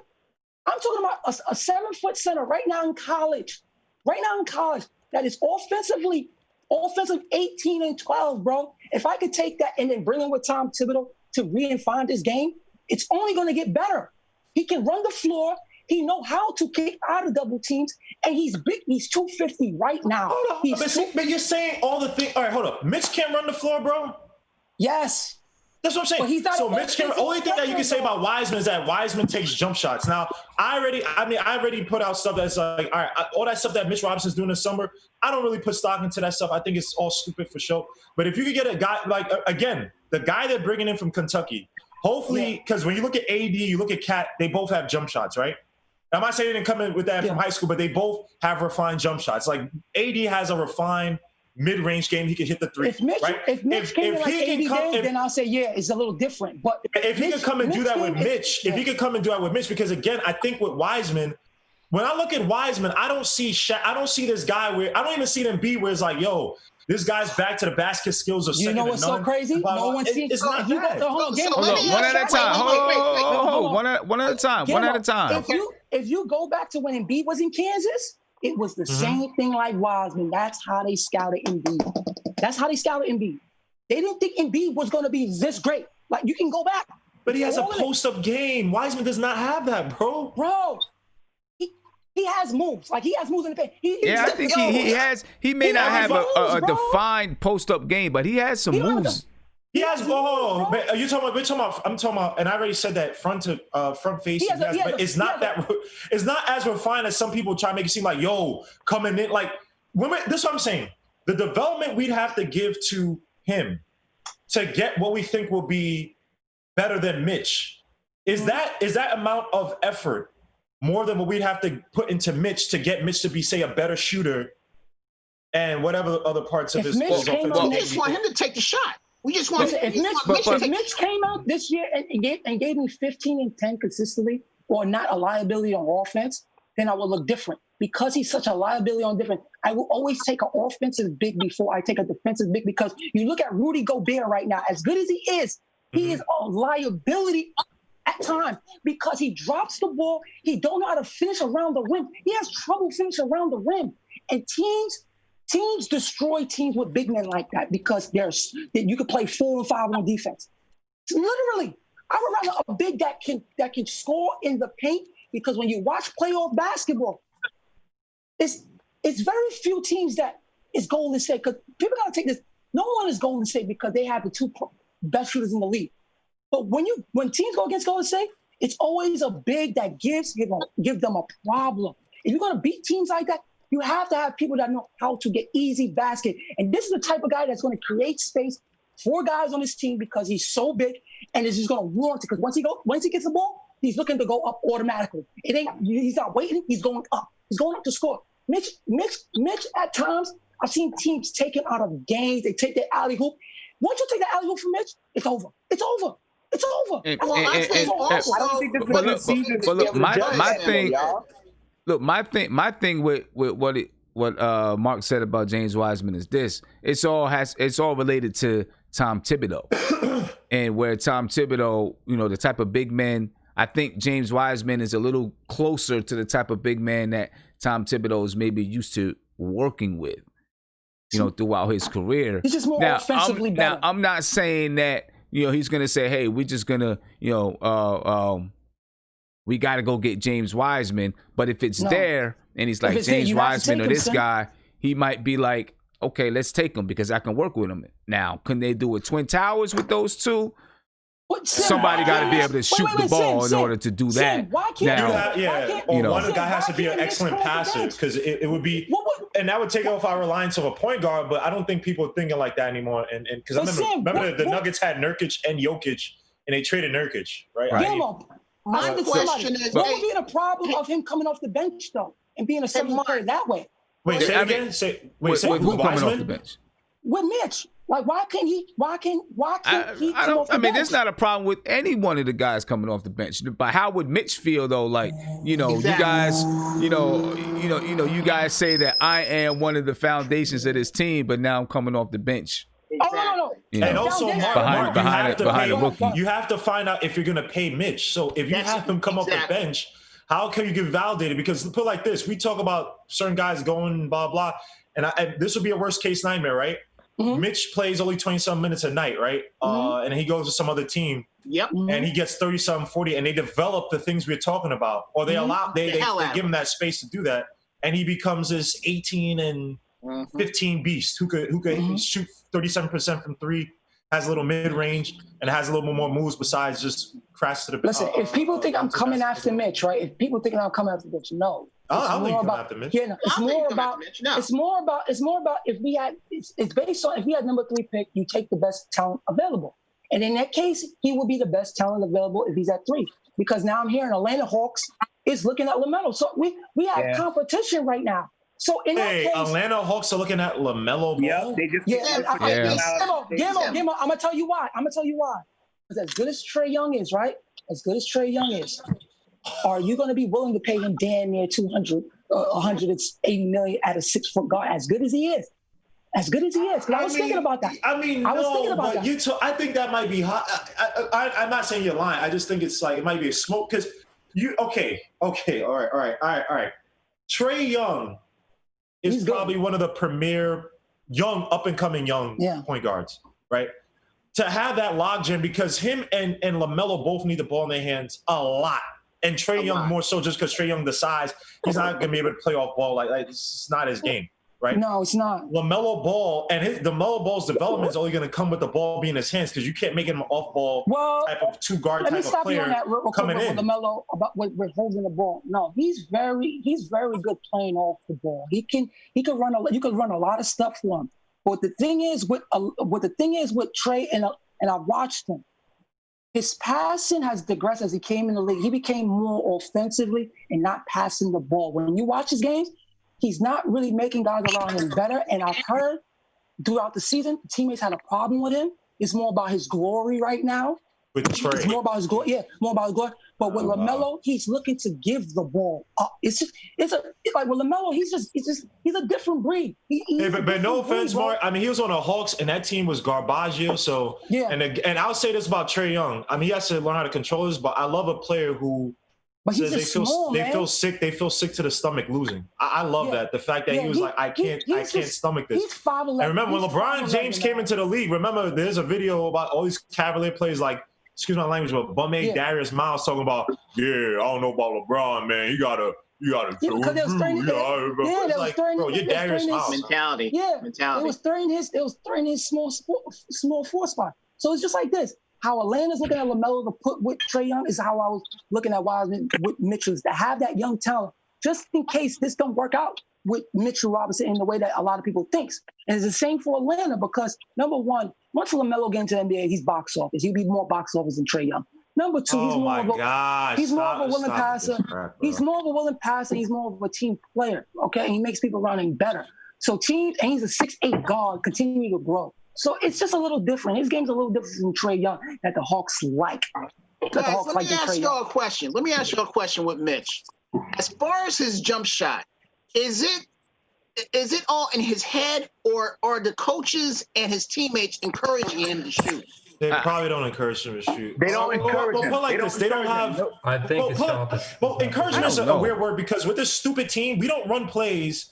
Like I've watched these effing games where you've had Mitch had the ball stuck with it, and it's like you would love for him to shoot, but again, Fizdale and Mike Miller, they don't run plays where it's like, all right, Mitch is coming off, shoot the ball. You know what I mean? It's Mitch just catches it, and the few times he shot, it's kind of like you shot one against the Hawks actually off the foul line. I think that was when Fizdale. That's a home game, right? No, that was a away game. And then there was a home game where he shot it off near the baseline. He made it too. It was right, that's the one I was thinking. The thing about is like you gotta. This is the thing about I don't like what certain coaches do. They just say they have this hard line where it's like, if I give you the ball, you're supposed to make something happen. It's like, no, you put your plays in the best position. So again, with Knox, I can kill Knox all day, but again, if they don't run plays for Knox that get him to be confident, I can't kill him it's these terrible coaches. So Mitchell Robinson again, they have to put Mitchell Robinson in a position to say, hey, we're running this play. You're going to come around this curl, around a Randall or whatever, or whoever it may be, and you're going to hit this little jump shot off of the elbow, off of the foul line. That we're going to work on you doing this 3 times a game. I don't care if I don't care if it's a brick. I don't care if it's an air ball, but we want to get you acclimated. And then soon enough, what's going to happen is that there's going to be times where Mitchell Robinson, it's called picking your spots, right? Like Kobe, Jordan, these guys are great at that, where it's like, they know where their spots are. Mitchell Robinson has to know his spots. So even when they don't run that play for him, Kevin, whenever Mitch Robinson gets a ball at the foul line, just naturally say the ball just gets, it gets bogged him, whatever. He does that little, he can do that thing where the slip pass where it's like the player slips off him. Maybe one time he fakes it where he doesn't slip the pass. He turns around and hits the shot from the foul line. Now that's I don't know. I think a lot of it was Mitchell Robinson though. I think it's a lot of eye test, man. It's just eye test. To me, when you got the ball at the foul line, and they're the backing elbow off maybe you. a little bit above, and they back off you, and they give you 6 feet, and you don't even turn and square up. Yeah, to me, that's the player. Like that's the player that's like, I don't know if I want to shoot it. You know what I'm saying? Because even if you don't have any players develop for you, and listen, he's young, he's got a lot to learn. I'm not trying to kill him for it, but I think a lot was his confidence in shooting it. You know what I'm saying? Like, because but what I just say though is like, even if you don't have play, if the guy's not used to doing it, right, from high school, whatever, right, or it's just not part of his game per se, right? Even if he's just wide open, that's the coach is saying, yo, you got it wide open, but it's like, well, I'm not used to this. Now, if you run plays that in that same area where he's getting used to it, right? He knows, all right, once I get right next to the line, that's where I take my final step and I shoot. I set it up. Exactly. Then when he starts to get, like you said, when he gets stuck in that island and people are like, I'm going to back off 5 feet because say don't run that play. Just say he has a ball. Throughout training camp, I know how to do it. But all throughout training camp, they were working on it though. That's what they said. But how many times they run this stuff for him in the games? I know, I get that. No. But what I'm saying is, all throughout training camp, they said that they were working on that mid-range jump shot. So now when a player backs off of them, if you're working on that shot, it still is muscle memory. Hey, I'm open, I can shoot it. He's not even in. He doesn't even have the ball. He doesn't even have the ball in position to where he's not even squared up. Oh, I agree. You know what I'm saying? He's not even squared up. So it's like, if you're working on it, even if you didn't run plays, but you're working on it, right? You're standing there at the elbow, someone's throwing you the pass, you square up, shoot. Throw the pass, square up, shoot. Throw the pass, square up, shoot. So, right? Sam, again, you got the muscle memory. Hold up. You got the muscle memory. You're there. You got it. You know how to do it. So now when you get in the game, you catch the ball, boom, your muscle memory says square up. He doesn't even square up. You know what I'm saying? Yeah, but to even make it a threat. Muscle memory from especially if you're not a natural scorer, right? Muscle memory from practice is different muscle memory in the game, right? So if you have that, if they purposely ran plays where we're running this play right now, he's a primary scorer. This is why it'd be so important to get a CP3 who would do this type of stuff. But if he's not doing it in the game, not in practice, I agree with you. Everything you say, I agree. But if you don't get in the game, right, and you're like, I didn't practice, he's going to be jittery. We've seen it where they back up and he's like, I don't know. But if they run it where he purposely is like, yo, he's in motion, getting the ball. Because some players actually shoot better in motion versus just having to steal and just, wide open shots. Some people just need to be in motion, right? But a guy like Mitch, you have to build that up in him. And I'm not giving excuses. Like, I want him to shoot all that stuff. But they have to run plays for him, Sim. Fizdale, hold on. So it is coaching then. So it is coaching. I don't know. I don't think it's all coaching. I don't think it's all coaching, bro. Because even when team run plays, right? There's gonna be plays gonna be broken down because the defense has taken it out. So if defense has taken out Knicks offense from time to time, and he gets the ball and he's squaring up to the rim, and teams are backing off him because they know he's not going to shoot. Just like when teams say double Randall and he's not going to pass the ball, that is a thing where it's just he has to. If he wants to take the next level, he has to become a threat in some ways, just like Julius Randle. If he wants to become more of a threat and to get easy basket, he has to attempt to do these things. And you don't attempt to do it when it's consistently happened to you during games. That's just in the player, or the player just don't have it to do it. And it's okay, because he could be a Nerlens Noel. It's nothing wrong with that. But he's just not an offensive player in that sense. Okay, so Mark, do you think the ceiling could be high? This is where the coaching part comes in, because if I'm a coach, right? I think his ceiling as high as it can be, just because he's so mobile, he can move, and he's very smart. But hold on. So let me just. So what I'm saying is that if I'm a coach, right, I'm looking at a player, right? I could be mad that then this dude does not take a shot when he's open. Versus I can take a player and say, yo, I know he can make that shot, but let me just run these few plays for him. Let me just get him more comfortable, because again, a lot of these guys is confidence, and you're only confident what you're familiar with. If they run these plays for him, just like we talked about with Knox, we're sitting here talking about with Knox, right? Knox, and again, to me, there's nothing wrong being a system player, right? Because if you run the proper systems, you could get dynamic players. Look at Klay Thompson. People could kill me for this. Klay Thompson on another team might be solid, but if you have him as this, ISO type, he's not going to be as good as he can be with the Warriors, right? But the Warriors run the system that get the best out of him. The Knicks need to get. I think as Knicks fans, I agree with you, Sim. It's not just the player, it's not just the coach, or not just a coach. I think it's a mixture of both. If I want the high ceiling for a player, I got to instill the most confidence in him, and that player, on the other hand, has to put in that effort to meet me halfway. So the way I looked at Mitch, I looked at him as a high class Tyson Chandler. Even when Tyson Chandler came out of high school, he was able to shoot the ball, and he just became this obese defensive player. I see him that impactful that way because I've seen even in games we watch over the season when I used to complain and say, why did he take him out? Take him out on defense? Because what he does, he busts up defense because of his mobility. But him offensively, he's not skilled. He does not look to shoot, and it's okay. He's more of a rim runner, more of a putback type of a big, more of a in the paint. Mutombo at that case. He could be Mutombo, a great defensive player. Nothing's wrong with that. But to look at him, the way I look at Weisman as of right now, where he's more of a high scale or offensive talented, no, Mitch will never, ever be that. Even if Wiseman's game is not polished enough, but you see it, he attempts it, he does it consistently. All he has to do is just work that and be put in positions where it becomes better and better and better. Just like with Ayton. Now he's taking threes. They're telling him, take threes when you open. He was not going to take threes. Andy wanted to say something. He was not going to take threes. We better hope that Weisman is that guy because if we do make the draft, because I think that we're downplaying. I'm not saying we're dissing him or streamless.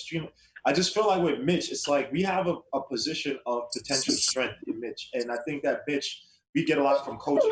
And I think that we should look. I personally would look at other areas before Weisman because when I look at Weisman, I'm not seeing a Jokic. I'm not seeing one of these, transformational type of centers where it's like, it's like Jordan over Clyde Drexler, like the Blazers should just the same thing with Embiid. I just feel like Wiseman is he could be a really good player. Andy wanted to say something. Let Andy talk. Andy wanted to say something. Go ahead, Andy. Andy, go ahead. So for me, I think if we want to see a shot from Mitch, I think it's on both sides. It's the coaching and Mitch. But for me, only the shot, not selection, just the shot form from Mitch. I think it's not that perfect. That he doesn't feel confident in his shot even. That's why he's not taking those elbow jumpers. So I think that's the problem. And if he's not confident, I'd rather him not take him. Just it's not like Guillermo said. I would gladly see him break 5 shots from the free throw line. I don't think that's possible in the NBA. I don't think you can afford that if you're the Knicks, that he can break 5 shots from the free throw line. That's why I think he's not going to take those shots.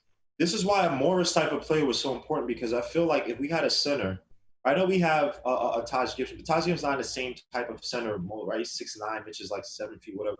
If we had a center, a veteran who could come in and help Mitch. Like I thought DJ was perfect. Obviously, DJ's not a shooter. I wish we had maybe a coach or somebody because with Morris, when you saw guys play around Morris, you saw Frank, you saw RJ. They played with a certain type of fire in them. Like it was like, and Morris kind of helped Morris to knew how to play within a team game because he just came from the Celtics. No, fair enough. I'm not arguing that. I'm just saying that I wish that Mitchell Robinson had that. And I like the hires that we're making. Well, I just hope that next year the Knicks pick up some vets. They look at some vets who they may be on some teams where it's like, all right, whatever. Maybe we can trade second rounder for some players. But, if it's a deep second round, it's a crappy pick or whatever. You get a veteran to come in and help. I think Mitch has confidence when he come on the floor, but it's his shot. You don't have confidence. No, I'm talking about getting him that because again, we can sit here and talk about coaches and stuff. The best people to get that type of confidence would be a player, right? So unless you're playing with a CP3 who will put in your head, who might say that, even though CP3 is more so, I'm gonna get you an easy bucket and get you more acclimate, more effective within a system versus I'm gonna make your shot better, right? So I would hope. I don't know what center it would be or what big man.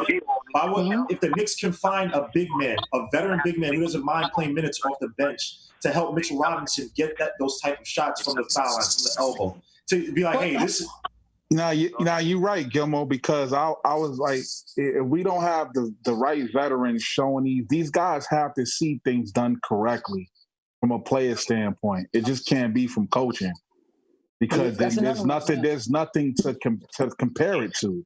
Yeah, make because sure when they're on it's the being floor, done right. So I agree because with when that. they're on the floor, I always go back to that live game.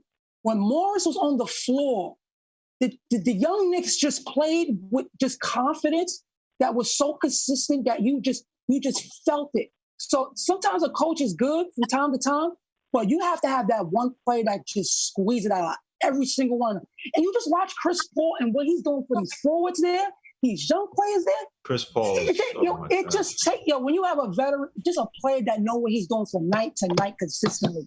So Randall can't be that leader then. Randall can't be that leader. You go back to Randall. You go back to Randall. No, I'm just saying. I mean, I know Sim usually, Randall a little bit. So I'm just trying to say. Listen, this is how you know how fragile he is. He gave up his spot to Marcus Morris. He gave it up. And most people would think that Randall's a better player than Marcus Morris. Morris is locked in. He's locked in. At one point, he was shooting 47% from three. But listen, I don't even know. 53% from three at one time. But check it when you get a group of people, a natural leader is gonna arise. Yeah. That's just what happens. A natural leader rises. Let me get you a phone call here because I've had this person on the call for a minute. Oh, and I forgot you was here, my man. You live. What's going on with you, bro? It get crazy in here. How you doing, man? I'm good. I didn't have the Zoom login for ages, right? Yeah. Hold on, fellas. They can still hear y'all, guys. They can still hear y'all. Okay, sorry about that. He on the phone. I just gotta say, this guy Mark, he's preaching. I love this guy. Thank you. Okay. I don't know this guy Mark, but he knows what he's talking about. This guy Killian Hayes can play. Okay, and I'm totally with this guy getting the best player available, whether it's Weisman, whatever we got to do to get talent in here. I think we need to bring Marcus Camby back as an assistant coach to work with Mitch. Let's bring back Latrell Sprewell to work with anybody that wants to bring energy back to us. We got to bring back that toughness and energy, man. And I miss Latrell Sprewell so much, man. I mean, Tom Thibodeau hiring was the best day since Latrell Sprewell coming back. And no, I'm not Tom Thibodeau's son, even though people tell me that. And you guys have a great show, and I appreciate what you're doing. And we're going to get this thing turned around. Okay. Great call. I appreciate you, my man. I appreciate you. Let me get to another call here. Caller, you live. What's popping? Hello? Yo, hey, my man. Hey, what's going on? Do me a favor. Turn that down in the back, please. Yeah, let me turn it down. My bad. That's the G's in the chat, man. I love them guys, man. What's going on with you, bro? Same old, man. I just wanted to chime in on the chat, put my little opinion on the direction that I feel like we need to go. All right, go ahead, man. Jump in there. Yo, I just think we need to continue with the youth movement.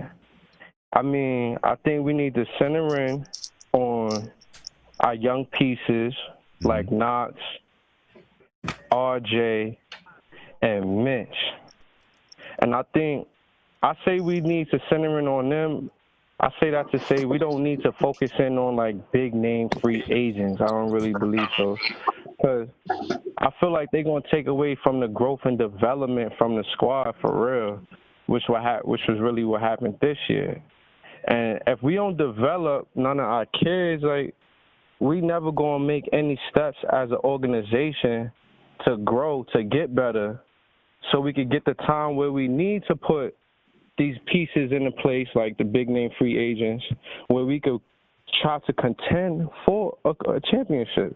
That's the only way we're gonna do it. We don't need to give up no pieces. So I think we need like a free agent that's not gonna be ball dominant, but it's gonna show the kids, like y'all was saying, how to space the floor, how to get in the right position at the right time to make a winning type of culture. Yeah, I mean, do you think we're doing that right now? I think right now, I think they're going in a good direction. Me personally, I mean, I don't know what moves they signed that one kid. Then they signed a point guard or somebody from the Nets. Who? The Knicks? They got Vincent. They got they didn't sign a point One of guard those from the Knicks. bums. They picked It up was a bum. the dude that can't Skill shoot. reader. I forgot his name Yeah, now. the dude that be dancing on the sideline, man. Yeah. He want to Yeah. dance. He's not a baller. He's a dancer. We don't need that. I mean, as far as, but I like the management moves that they making. I like how they brought in Thibodeau. I think he's gonna be a good coach, regardless of what everybody was saying that he runs people to the dirt. I mean, we got young players, man. If they can't run, then they don't need to be here. You know what I mean? So I think he's the perfect coach because he's gonna initiate that defensive culture and that attitude that everybody got to put in that effort, and I think that's what we've been missing for a long time. Yeah, no doubt about it. I feel you, man. Great call. I appreciate you, bro. Yeah. Appreciate the call, man. Before I go, man, I just want to tell you I appreciate your show, man. Good looking out for being here for us, man, because it's been boring. I look forward to your show more than this bum Knicks team we had this past season, man. I appreciate you, man. Thank you, man. Appreciate it, man. Shout out to the chat, man. Everybody stay up and stay healthy, man, through these times right now, man. All right, peace, man. Have a good one. I appreciate you, bro. Sim, get somebody else on the phone. See who else. He just hung up. He just hung up. No, I ain't saying it that way. I'm just saying I like hearing these callers sometimes. Hey, caller, you live. What's poppin'? Yeah, hello. Yeah, what's going on with you, bro? I just like to chime in on, I feel like what we should do with the Knicks coming up. As far as Frank, I feel like Frank got to go personally, unless he's going to be developed a little better. They got to work on him. A guard is one of the most important things in the NBA, and it's one of the most competitive positions in the NBA. So I feel like even going after a Killian Hayes or a Tyrese Halliburton, I feel like is key. That's a name that a lot of people don't speak on. LaMelo has a lot of things to work on. He has a big name. He's going to bring a lot of attention to the Knicks, but he has a lot of things to work on that a lot of people don't pay attention to. And as far as CP3, I see a lot of people talking about it. I'm totally against it. Totally. I'm not for it because we tend to do this thing where we bring in big name free agents, we bring in vets, and it doesn't go in the direction it's supposed to go to. So I think we finally have a coach where we can sit here and develop these young cats. He's going to run them through the ground. He's going to make sure they work hard. I feel like that's a good start. You bring in somebody who's going to expect the ball a lot, who's going to expect the winning culture, and we're going to sit there and overpay them. Not what I'm trying to do. So I think that's the position that we just need to start focusing in, because something got to give at this point. The things we've been doing in the past ain't working, so certain vets ain't going. It's not worth it to pay them. Nah, and I mean, look, when you look at the vets that we had on the team this year, most of them, if not all of them, are going to be gone, right? Oh yeah, definitely. Taj Gibson. I feel like Taj Gibson might be back. No, I think he's gonna stay, bro. Well, I mean, I think they're gonna waive him because of his contract, but then they're gonna sign him back. That's what I think.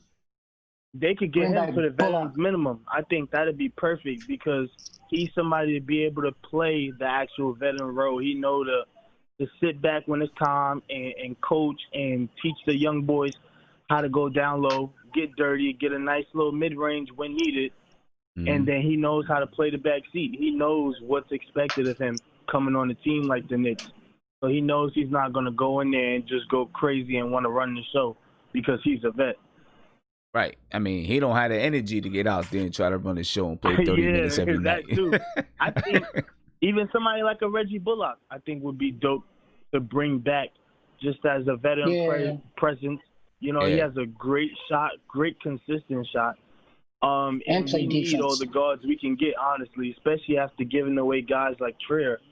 I think the guards is one of our weakest points right now. Yeah, well, I mean, the guard, I agree with you. The guard is one of our weakest points right now, that point guard spot especially, you know what I'm saying? So they're going to do something. I just can't see Tom Thibodeau going into next season without having a point guard that he trusts. I think that is going to be the number one priority. Either with the draft or free agency. I don't see Tom Thibodeau wanting to go with a rookie point guard. That's just my opinion. I think he's going to want a veteran point guard. I think he would probably go into free agency and get a point guard, but me personally, I would want to draft a point guard versus going with somebody like a James Wiseman, especially if you're heavily invested in Mitch Robinson, like you say. Mm-hmm. We can't continue to go back on our words and go against our players. If you believe that this guy can be something, you have to stay with him. It's only been, a year or two? Like, you have to let these players grow. You have to work with them.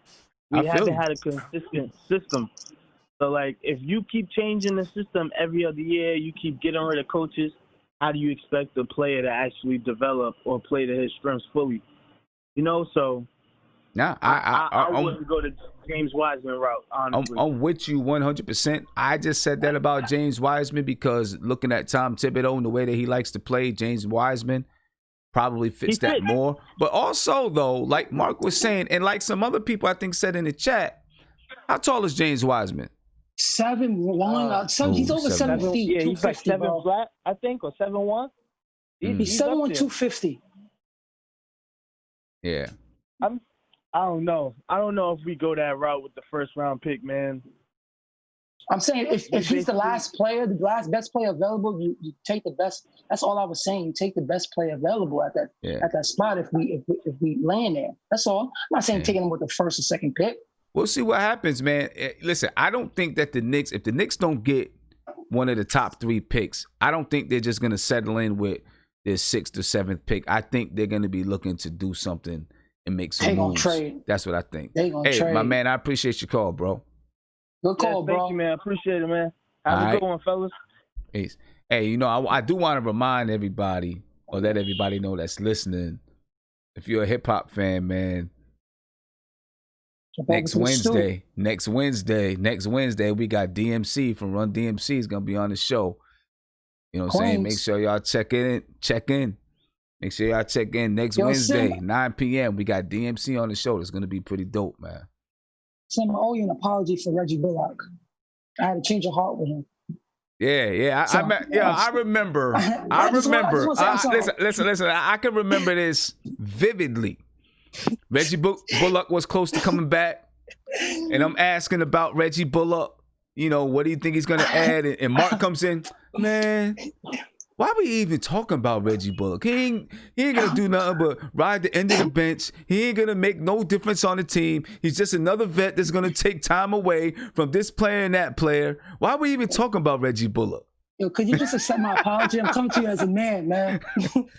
I really like him too, man. He showed me a lot this season. I like him too. I think and I like that contract we gave him too. Yeah. They can waive him, but he only makes, $4 million? I don't see him waiving. If they waive him, he's going to go to another team. I think if he get waived, he's going to go to another team. Yeah, why would they waive him? I don't see why they would waive him. Let me get to Isaiah. Isaiah, praise Jesus. Hey, you can hear me, sir?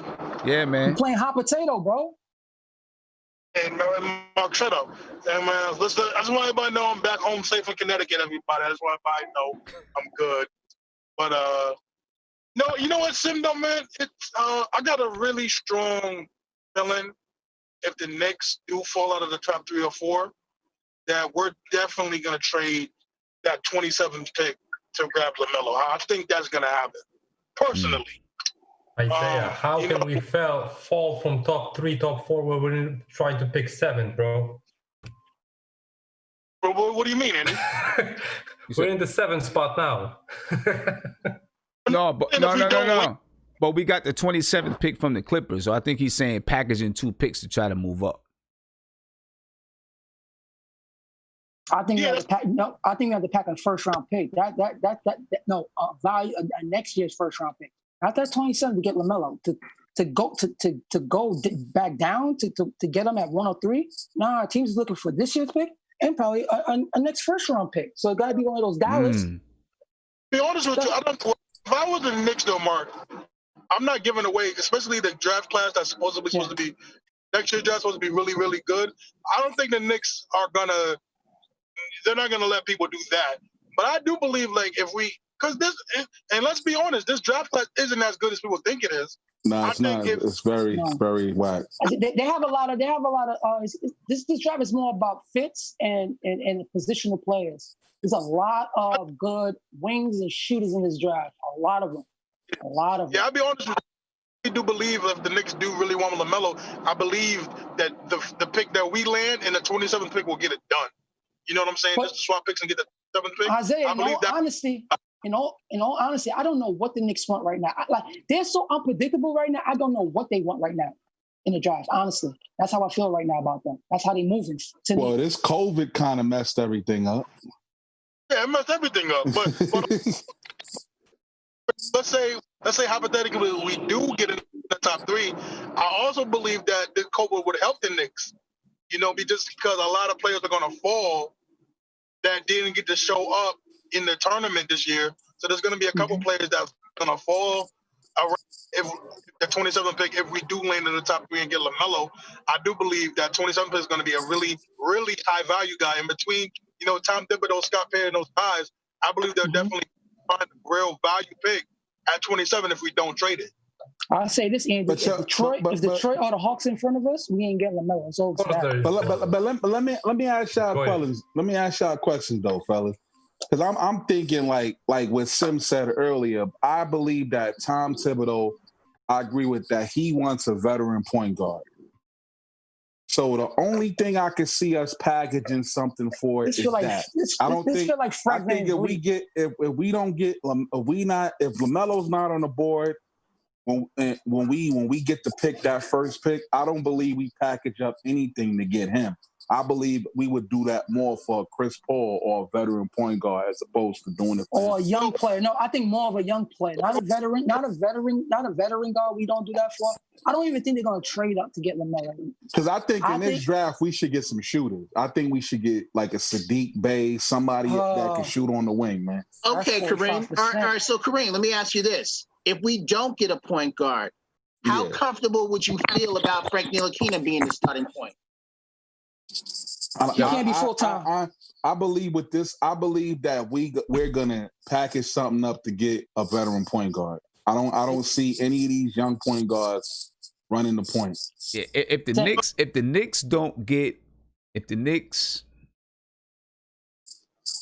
Knicks don't package something to get a point guard in the draft, and I'm not talking about a rookie point guard, I'm talking about doing something to get trade for a veteran point guard or something, then they might look at Fred VanVleet in free agency.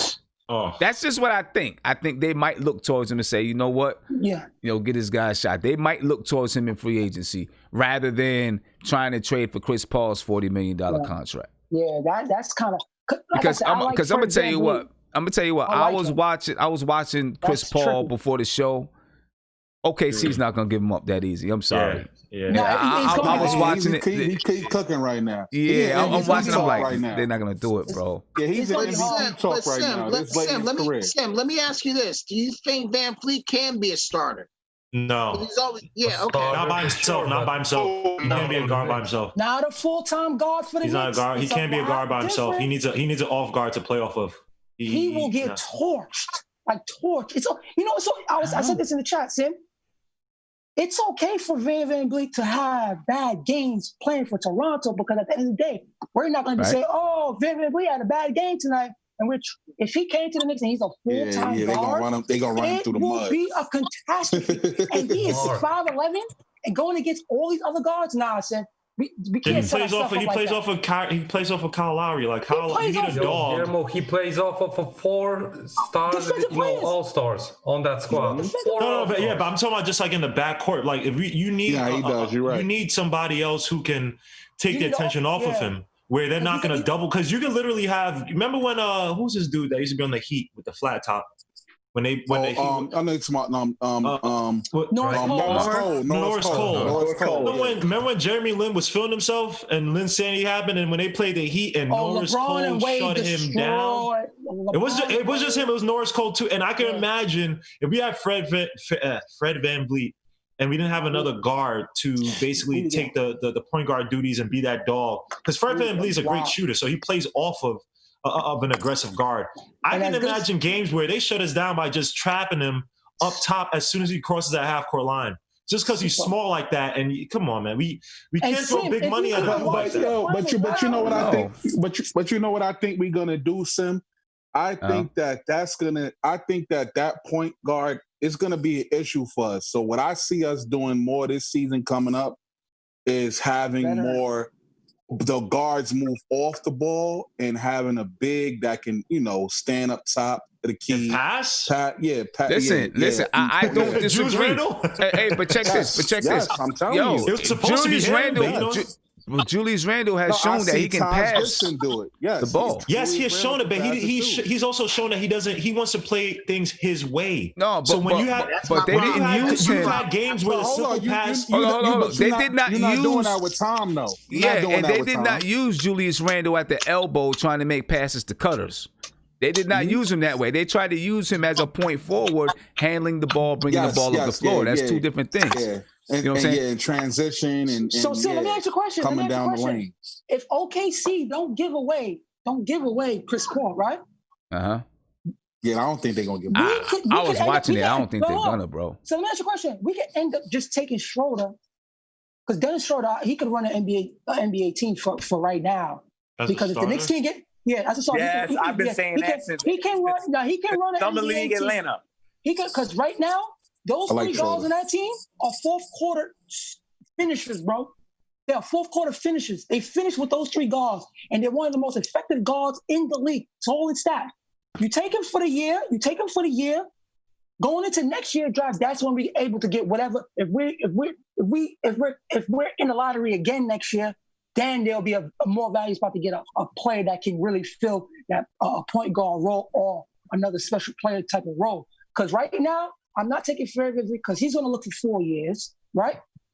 He's going to. Yeah, he's going to look for 4 years because he's older, so he's looking for kind of that last deal type thing. How old is he? Because I think he's about like 26, 27. Okay. Yeah, Dennis Schroeder. Who are you talking about? Oh, Schroeder. Did you say Schroeder or VanVleet? No, VanVleet. How old is he? Yeah, because he was in the G League for years. Facts. He's a little older, so he's in his prime right now. So he's gonna look for that 4-year deal. Because after his 4 years, he ain't gonna get nothing else. Yeah, he ain't gonna get nothing. He gonna get a pack of Newports and the bottle of Tennessee. We're looking at the point guard landscape, right? We're looking at the point guard landscape. All these teams got point guards locked up, right? We have to go for point guards that is competent, which is Dennis Schroeder. I think he has the confidence to play. He feels like he's an NBA starter. I like that. So he can come to the Knicks and play like that for right now. So you just want to clean that up. You want to clean that up. I'm gonna be honest. I don't think that I don't think that Dennis Schroeder.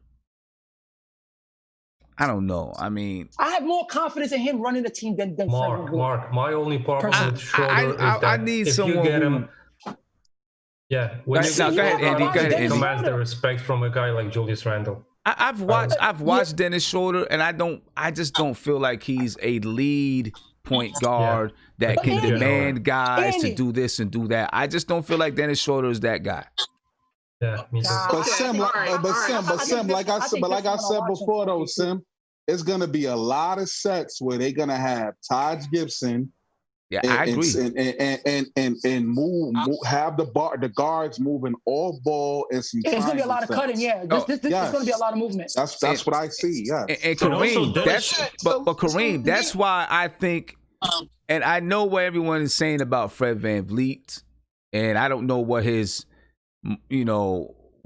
what he would demand on the open market, and of course you got to do everything to make sure that it's a good price tag for your team and this and that, right? 15 but plus. Because of what you said, Kareem, is why I think it actually could work. I think he's a smart player, right? I think he can be like a leader type. He's won a championship. He's been deep in the playoffs. He has that experience. He's 26 years old, right? He has that experience.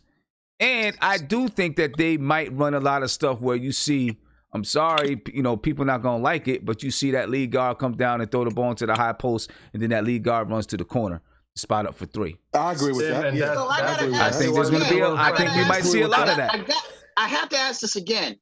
If we're talking about if we don't get LaMelo, we don't get Killian Hayes, we don't get Lewis, and we're talking about looking for another point guard, why can't we just stay with Frank?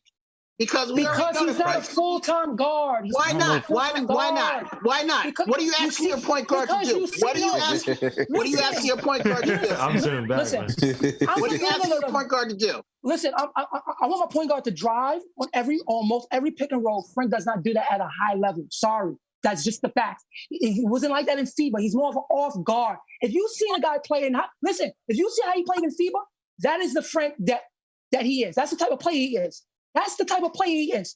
That is the type of. He's not a full-time guard. It's just not it. They have to come to grips to that. And I've said that for years. He's an all. The funniest thing is Mark after the FIBA games was the same one talking about how great Frank is at doing some of the same stuff. To say that, how many times last year they weren't running the pick and rolls a lot of times. A lot of times when Frank would get stuck up top was because they literally didn't give him anything to create to build drive off of space. So I'm not saying Frank is a full-time guy, but Frank has not been afforded the so-called pick and roll stuff. Like if especially if Mitch Robinson wasn't in there, those guys weren't running pick and rolls and stuff like that. Andy, even when Gobert on that team, Frank was the star of that French team. Am I wrong? Andy? And Am I you could wrong? see the vets give the reins to Frank, man. They all know on that French national team that Frank is going to be the next guy. Well, I just want to say something real quick, right? I just think we gotta coming into this season. Like, let's be real. A lot of these guys that we've had that we say are not developing, first of all, we haven't had a good system in years. So that's one thing, or at least a good offensive system. Mm-hmm. It's kind of been hit or miss with the defense, or we can score, but it's just a catastrophe. So I feel like, and I believe you guys said it earlier, we put these guys in a position to where they can play to their strong suits. We can be successful. Yeah, that's all I'm saying with Frank. It's just like with Marcus Smart. Yeah. Marcus Smart could handle the ball, but he's not your full-time guard, but he's still a serviceable player. Frank is just a serviceable roll-off guard guy. I feel like who gets more assists? Who gets more assists between Marcus Smart and Frank? Who gets more assists? Marcus Smart without a doubt. Marcus Smart without a doubt. How many assists does Frank average a game? 3 to 5, I think, right? 3. Do you watch Marcus Smart play?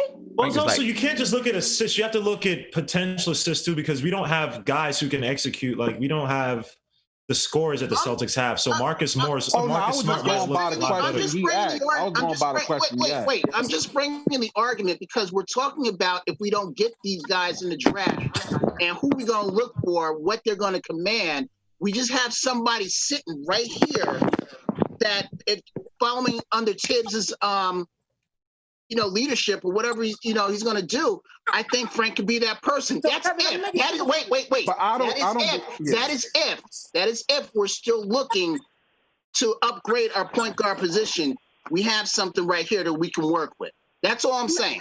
Can I say something real quick on the Schroeder thing? We have to make sure, because one of the issues with Julius Randle is what we might run into when we're trying to acquire a player at a premium position to kind of lead this team, right? You can't, again, when you're talking about guys like RJ, guys, people kind of vying for leadership, you have a guy in Dennis Schroeder, he's not a CP3. He's not a guy who's won a championship like a Fred Van Vliet. You got to be really careful in bringing in a guy that this is a premium position that we need a leader. And the other guys might not gel with it. They might be like, who the hell is Dennis Schroeder to tell me? You know what I mean? So chemistry is important. I'm not saying Dennis Schroeder can't be that, but if Dennis Schroeder came in here with I don't say attitude, but kind of like, I'm the big free agent acquisition, I'm the PG, I'm running this, I got to run this team. I'm not saying he's going to say that. It might turn off. So I'm just putting out that we have to be really careful as to who we get for that point guard position. And Frank's rookie year, who was our starting point guard? Jarrett Jack. He was great for us, but he came too little, too late. He was late. Yeah, when he used to get in that fourth quarter, he used to be burnt out. Yeah, exactly. So that's what I'm saying. Man. We have somebody on our team that if you put the time into him, because how many coaches has Frank been through? How many coaches? That's what I was saying earlier. But Kevin, I'm not disagreeing with you, but here's what I'm saying. I believe going into next year, unless there's a Chris Paul type point guard or like someone that can like take command of the troops out there, I don't see any guard being the set guard that's going to run the offense. I believe it's going to be establishing a system that we can have the most success with and use the players to their strengths. And you don't think Frank could be that? I'm not sure. Okay. He can play in the system. I think, to do what Kareem is talking about, you got to be able to shoot. You're going to have to be able to shoot. Because I want to be fair, Sim, so I don't really know. Like, I don't know how he's going to come back, what he's been working on, so I can't really make that judgment. True, you can't make that judgment, but we do know that he's got to develop shooting, and I think to play that kind of system, your point guard really does have to be a guy that can shoot the ball. Create a shot. If you're going to do screen and roll, your point guard, and Frank has shown that he's not afraid to do it. He's just got to be efficient doing it, right? I think also to be that guy that really is the guy that is respected, that is not going to be afraid to point guys and move guys around. We've seen areas where Frank can do it. I think he needs a few more years under his belt, gain that confidence as an NBA player, gain the respect around the league, gain the respect on his own team, and then just growing up to be a man that's, not afraid to say, hey, yeah, I'm the point guard on this team. Like, he's going to be 22 years old. You know what I'm saying? It takes a little bit of time to get that confidence for some people. Not everybody. Some people just have it. Some people, it takes a little bit of time for it to grow. He's kind of a passive type of guy, but we've seen, even last year, him starting to grow into that. You know what I'm saying? He can be fiery at times. Back to your Fred VanVleet, theory, right? Tibbs, like we could play devil's advocate and say that Tibbs' run in Chicago, he utilized the bench point guards that he had. Heinrich, what was C.J. Watson? Yep. They were murdering for him off the bench. Right. Yeah. But I'm going to tell you this, Kareem. They was on the bench, and they played behind players. They played behind Rose. They played behind Joakim Noah. Behind Luol Deng. So they wasn't... But when Rose was out, Kirk Heinrich had to jump into that spot a lot of times. And Joakim Noah became beast. And Joakim Noah became... Passing the cutters and all of that, man. VanVleet came to the Knicks, and he was a starting guard. He will look 10 times worse than what he looks on Toronto. Yeah, I can agree with that. Yeah, I can agree with that. Yeah, but you understand but you guys understand what I'm saying of how we're looking for if we don't draft these point guards in the draft. How we're looking for something in the league where we just have something, right now. Now I hear everyone saying how next year's draft is supposed to be, 10 times better than what this. Better than this one, right? Yeah. Right. What? Instead of us spending the money for, how much Chris Paul is going to cost, how much VanVleet's going to, demand. You bring in Schroeder. I like Schroeder. He's cool and everything. But we're searching, and you have this guy right here who we say that's going to come off the, be the sixth man coming off the bench. He could be, he could be that, that starter right there. I mean, Kevin. I think even if we do get one of these point guards in the draft, I still think Tom Thibodeau is going to want a veteran point guard. Yes. I think that's it. I don't think he's going to run with LaMelo Ball and Frank Ntilikina. Okay. You know what I'm saying? Or Killian Hayes and Frank Ntilikina. You know what I mean? Or Kerry Lewis and Frank Ntilikina. I don't think he's doing that. I think he wants a veteran guy that knows what he is doing out there on the floor. Yes. Because this is the first year of him coaching. He has to get his system established. Yeah. It has to be done correctly. He needs a floor general out there. Yes. It's his last stop. I agree. Because if we don't do that, it could push us back 5 more years. We can't keep taking those chances, man. When we and this is we Tibbs' have last these shot too. setbacks. So yeah, I agree. Yeah. This is Tibbs' last shot. You know, Isaiah got his hand up. Yeah, so that's I think he's gonna do that while one of these young guys are developing. You know what I mean? That's another drawback. They get to see somebody doing it correctly. Right. And that's another drawback with Van Vliet though, because he's 26 years old. So if you get Fred Van Vliet, you're not bringing one of these young guys to take his spot. You're saying, okay, this is the guy that we're gonna rock with for a little while. Yeah, exactly. You know what I mean? So that's another drawback with Fred Van Vliet. You know what I mean? Isaiah. Yo, Sim. Hold up, Mark. Go ahead, Isaiah. That's all I was gonna say because I've been listening this whole time. So when it comes to Fred Van Vliet, I'm okay with that because I think he would definitely get exposed on the Knicks. I don't really like Dennis Schroeder. He's too small for me. I've never been a true. He's like. You breaking up big time. You breaking up big time, Isaiah. He's bigger than Van Vliet. What are you talking about? He's taller than Van Vliet. Isaiah sound like Julius Randle jump shot right now. Hey Mark, he's taller than Van Vliet. I don't know if he's bigger girth wise than Van Vliet. He's very lanky though. He's a long body. Bro, if y'all go watch Dennis Schroeder, man, and he's playing Donovan's system. They couldn't even get Russell Westbrook to play that system. They're playing a system down in OKC where their best 3 players are the leading guards and 4-4. Don't tell me this kid cannot run an NBA team because Chris Paul leans on those 2 guys a lot. If y'all watch. But Sim, let me ask you a question real quick. Sim, what do you think about what's his name? Shai Gilgeous-Alexander. I think he's good, but he's not ready yet. He's good. He's good, but he's not ready yet. But I don't think you might be right. You might be right, Gilmore. Yeah, he's not ready. I watched him with CP3. I forgot which game it was. And he plays a lot off the was like ball 8 right for 12 now, or too. something ridiculous. Like with the game where CP3 went off, where you go watch Shai Gil, SGA, whatever. The thing about Chris Paul commands an offense, and the thing that he draws at the and his mid range. I mean, when you're talking about automatic, shooting over 8-footers, bro. Now SGA plays a little bit differently. Like he likes to attack the basket a little bit more, like as his first kind of. I don't say his first option, but he just does it more versus CP3 kind of sets it up. And then if there's no real option, he'll take a shot. CP3 has a better feeling of the game. I think that if he, like Sim said, it's going to be hard to get CP3 off that deal because those players play so much better around him. And I think Shai, he's going to be good, but he is not ready yet. Yeah. It's still amazing how Houston gave up CP. It's still amazing.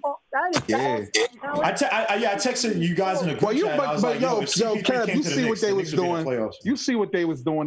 They trying to clear the books because they got rid of Clint Capella too.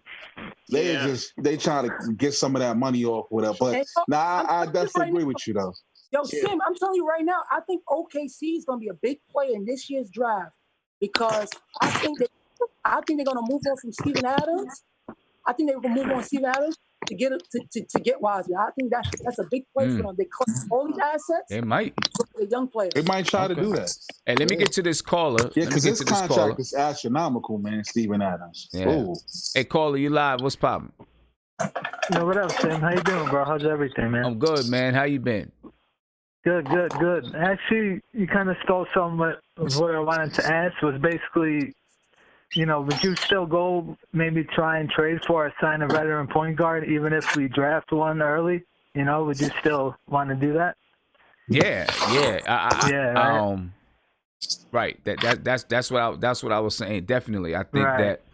Yeah. Tom Thibodeau was going to want. He's not going with. Especially with having Julius Randle on the floor, he's not going with Frank Ntilikina and a rookie point guard.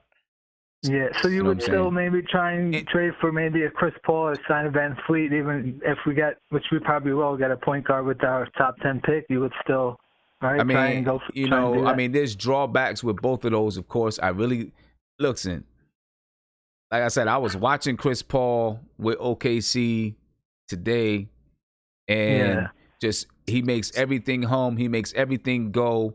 They have what is it? 5 draft picks, 7 draft picks over the next 8 years. They're loaded. Right? Jesus, they got good young talent. They're in the playoffs while they got Chris Paul. They're going to utilize Chris Paul, I think, as much as they can to really get that team ready so that when he leaves, they're ready to take over. They want Chris Paul and his experience around, most likely. So I don't think that they would be opposed to moving him, but they're not just going to do it for cap space like we were talking about. Right. They're not going to. Maybe it's not a coincidence that, SGA got a lot better since Paul's there. So maybe he could do the same for, our point guard. Help him grow a lot, Yeah. They're going to, they're definitely going to be like, yo, you want Chris Paul? Give us something, because you think I don't think we would have to give up a ton, though, right? Like I don't know, man. I don't know, because listen, what they're gonna say, what they're gonna do is say, you want Chris Paul to do for your team what he's done with us. We still like what Chris Paul is doing, and we're willing to pay him until the end of next season. 2021 to the end of 2021 or to the end of 2022. We're willing to pay him. Yeah. You know what I'm saying? Because we have young players, we have good up-and-coming talent, and we have draft picks. So we're not worried about going out and getting free agency, getting players through free agency with the money. We want him to help us build these young players up. You know what I mean? Because he's already shown that he can do it. And they can still be in the playoffs. Yeah. Wow. And so not only are they able to have young guys, young players, they're able to be in the playoffs and let these young players actually get playoff experience with Chris Paul being there. That's invaluable, and it's probably worth that $44 million or something like that, or at least they think it's worth that 40. It probably is worth that $44 million. You know what I'm saying? So it's not going to be easy. I know I was talking to that one kid from OKC last week, and he was like, he was saying that, and I was like, you don't think that they're gonna want to, free up cap space, But he made some really good points. He said, listen, no big free agents is really looking to just come to OKC, so they're not really worried about it. They're gonna try to build, and watching them play, hearing that they got so many draft picks, I think they're right, and Chris Paul is gonna be right. It's not happening. Actually, and then I just want to ask you, free agency-wise, I got a few targets, man. I think I'm looking at some shooting guards because I think RJ is going to be a 3 eventually, if not very soon. I think he's going to be our small forward. So a few names that I actually didn't know this guy was a free agent until today. He's restricted, though. Is Malik Beasley. He was with Denver for a while, but he never got playing time because they're so loaded there. They have so much good talent. Right. But when he got traded to Minnesota, he was great, man. Like really, really good. I know you're gonna say, it was Minnesota, they weren't playing for much. I get that. But he's also fits with our youth. I think he's still only like 22 or 23. Mm-hmm. I've always really liked him a lot. So I know it'll take a nice contract for them not to want to match it. But he's one that I really like a lot. And then another one is Bogdanovich from Sacramento. Right. Yeah, he's another one. I've been watching him in the bubble, and he's really, really good. He could play, he could shoot, he could defend. He doesn't need the ball. So I think he's a great fit next to RJ because I think RJ needs someone next to him that doesn't need the ball in his hands a ton. Mm-hmm. He's great with the ball in his hands as well, Bogdanovich, but he can play off ball. He could spot up and shoot. I think if I would try and get one of those two if we're gonna try and spend big money, I guess. So somewhat this whole season. Those are two guys I really would really like a lot. I think that would fit this team. Okay. And, it's going to be hard to say what they're going to do. I know I've talked about it a little bit, but it's just hard to say what they're going to do in free agency. Right. Yeah. I don't know. Yeah, I really don't know what route they're going to go either. Like, what are they going to try and do what they did last year and just sign a bunch of basically one-year deals, or are they going to sign guys? Because I don't know if this is a class to sign a bunch of guys to long-term. No, there's no real difference makers. You know what I mean? Like, they're solid players, but there's not much in terms of that are gonna change your team type players. Nah, they're not. I doubt they're gonna sign anybody long term. Right, You know what I right. mean? Yeah, I understand I don't that. see Yeah, that. I'm just saying those guys, if they were to, but I kind of agree. I don't think they're going to give guys like 4-year type contracts in this free agent market. I think they may be more likely trying to make some moves to trade. I know, listen, they're going to be looking for a veteran point guard if they can't get, well, they'll be looking they might be looking to trade for one. That's all I'm going to say. Yeah. Right. So do you think it's like, do you think they should start just like trading, a bunch of these picks, especially, with, I know you're not, but just looking at the next, couple of drafts, I guess, at next year's and, all the things you're hearing, is it the time to just maybe start trading those type of picks? I don't think so. Not all crazy. Nah, not just gonna go out trading stuff all willy nilly. I think you still be prudent about it. You know what I mean? So yeah, I mean, to be honest, I'd probably rather trade this pick than next year's pick because next year's draft is the best we probably let's see. Saying. Let's see what the pick is. August 20th. We'll find out what the pick is gonna be. Right. So what would you say if I said the draft that I would love for us would probably be to take Vassell, say we got like the 6th, 7th, 8th pick, and then trade up, man, and try and get – because one of these point guards I think are going to fall a little bit. I'm not sure which one, but maybe it's, Kira Lewis or Cole Anthony. So why not just take a very safe Vassell? He defends, he shoots. And then trade up maybe from, using the Clippers pick, what is it, 26 or 27 right now? And then maybe trade up a little bit. I'm not sure what else we could use that someone wants. If we could trade up a little bit more, maybe to the back end of the lottery or something. I think we'll know all this stuff better, August 21st. Right. Once you know what I'm saying? Yeah, exactly. Because after everyone knows what their draft order is. Then you start hearing, you start figuring out teams like this person, that person, right? And then you'll know, you just know a little bit better. Hey, my man, I appreciate it. I appreciate it, man. Have a good one. Thank you. No doubt. I got about 5 minutes left, guys. Take a couple more phone calls. Calling you live. What's poppin'?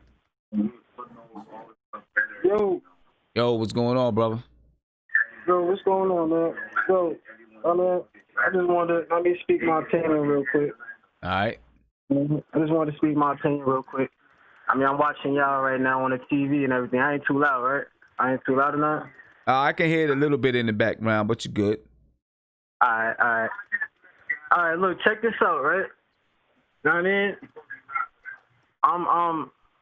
I'm like, all these years I've been watching the Knicks, right? Mm-hmm. All these years I've been watching the Knicks. We all know what the main problem is. I'm saying we all know what the main problem is with our Knicks, man. And what's that? That's the fourth quarter, man. The fourth quarter. We'll give all these NBA teams a good one, like a good run. I don't care who we got out there on the floor. We'll give all these teams a good run, man. But when that fourth quarter comes, we just look like we don't know what we doing out there. That's the only thing I be hating when I be watching the Knicks, man. Like, that's the only thing that be getting me mad. I be in here going crazy. The neighbors can hear me.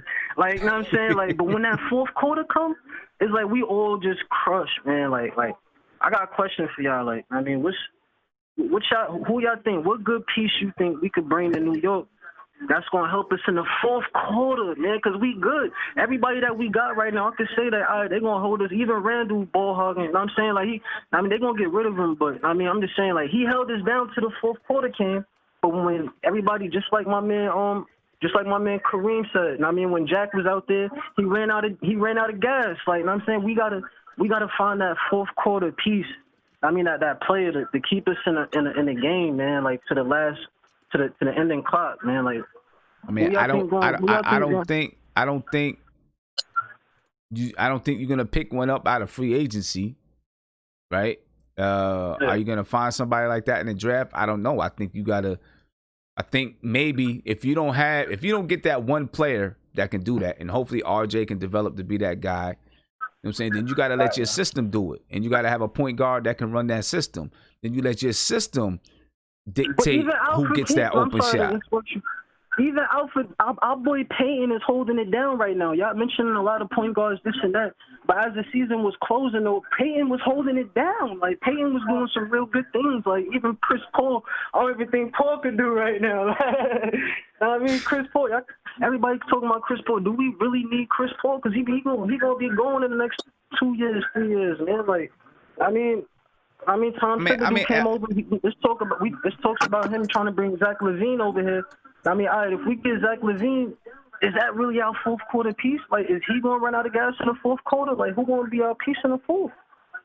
I mean, like I said, I think it's going to have to be a team thing. Now, with Elfrid Payton, he had some good games, and he started playing well. I don't know. He had some good games, but I think he's always going to be a backup point guard. I think that's going to be that's just what Payton is. This was his year to kind of show that he could be really, just be that starter and handle it. Obviously, there was a lot of things that went on with the Knicks this year, but I feel like this year just kind of showed that he's always going to be a backup point guard. For Payton. That's what I think with Payton. And so, I don't know. Hey, my man, I appreciate the call, bro. Yeah, all day, man. I appreciate it, man. Thanks for your time, man. Peace. All right, fellas, man, I'm going to get up out of here for the night. Sunday. Man, I appreciate you guys. Hopefully, I've been working on some of these videos breaking down where I think Thibodeau might use some players, but it just takes a lot of time to get the video and break it down and stuff like that. You know what I mean? So, but pretty soon I'll be ready to jump into that. But we're gonna have more, to talk about. Week and a half, August 20th, we're gonna find out where we draft, and then we're really gonna be able to break some things down. So. That's him on August 20th. What'd you say? You're gonna go live on August 20th? Like, you're gonna do the live reaction? Yeah, definitely that. Hopefully, maybe something a little bit even more than that, but definitely that at least. Okay. You know what I'm saying? Good definitely. On August 20th, it's that same day. What'd you say? I said, if you don't go live on August 20th, I'm gonna be at your front doorstep. How about? But you're a Mavs fan, so it don't really matter. Yeah. Right, you're a Mavs fan. What's up? You know what I'm saying? Nice. I'm a fan of Yeah, we know you love KP, bro. That's your man. Yeah, man. He'll never let it go. He'll never let it go. I'm watching the holler. Speaking of the devil, right?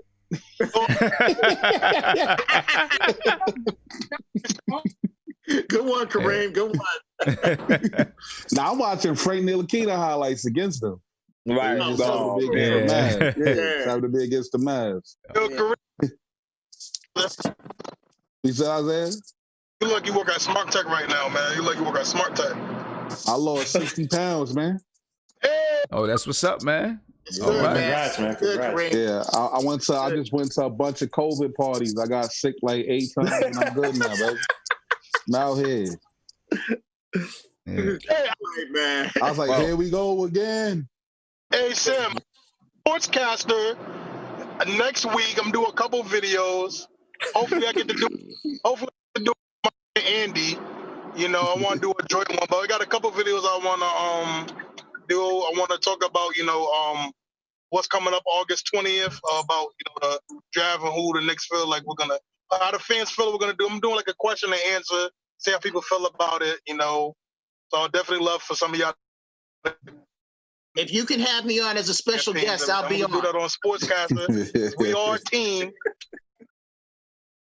All right. I mean, hopefully you're not breaking up on Sportscaster the way you're breaking up now. You took the words right out of my mouth. You took the words. I was like, yo, Sim, and hopefully the MPK network is not sponsoring his Walmart connection that he got on that little dome. Right. So you got to get the nacho cheese and the sauce. Oh, man. But yo, let me get. I'm gonna get out of here, fellas. Man, I appreciate you guys. Okay, guys, peace, y'all. Good seeing you. All right. Come on, don't leave yet. Isaiah, don't leave yet. Yo, Black. Black. Sim, don't leave yet. Y'all don't leave yet. After you cut this off, don't leave yet. All right. Oh my God. All right. We got some logistics. Yeah. All right. ladies and gentlemen, I appreciate you guys. I want to just remind you, like I said, Wednesday on the front stoop, we're going to have DMC and Tech from Smith & Wesson. So make sure you check us out and join us out there. All right, 9 p.m. on Wednesday. Other than that, I'll be back on next week. Hopefully I can do a few more shows next week. If I get this video done breaking down what I think about Tom Thibodeau and where he might use players. I do want to give a shout out though to Famous and Roger Michaud. Roger Michaud upgraded his membership and Famous joined. So I appreciate you guys, man. Thank you very much. And I'm out of here, ladies and gentlemen. I will talk to you guys later. Peace.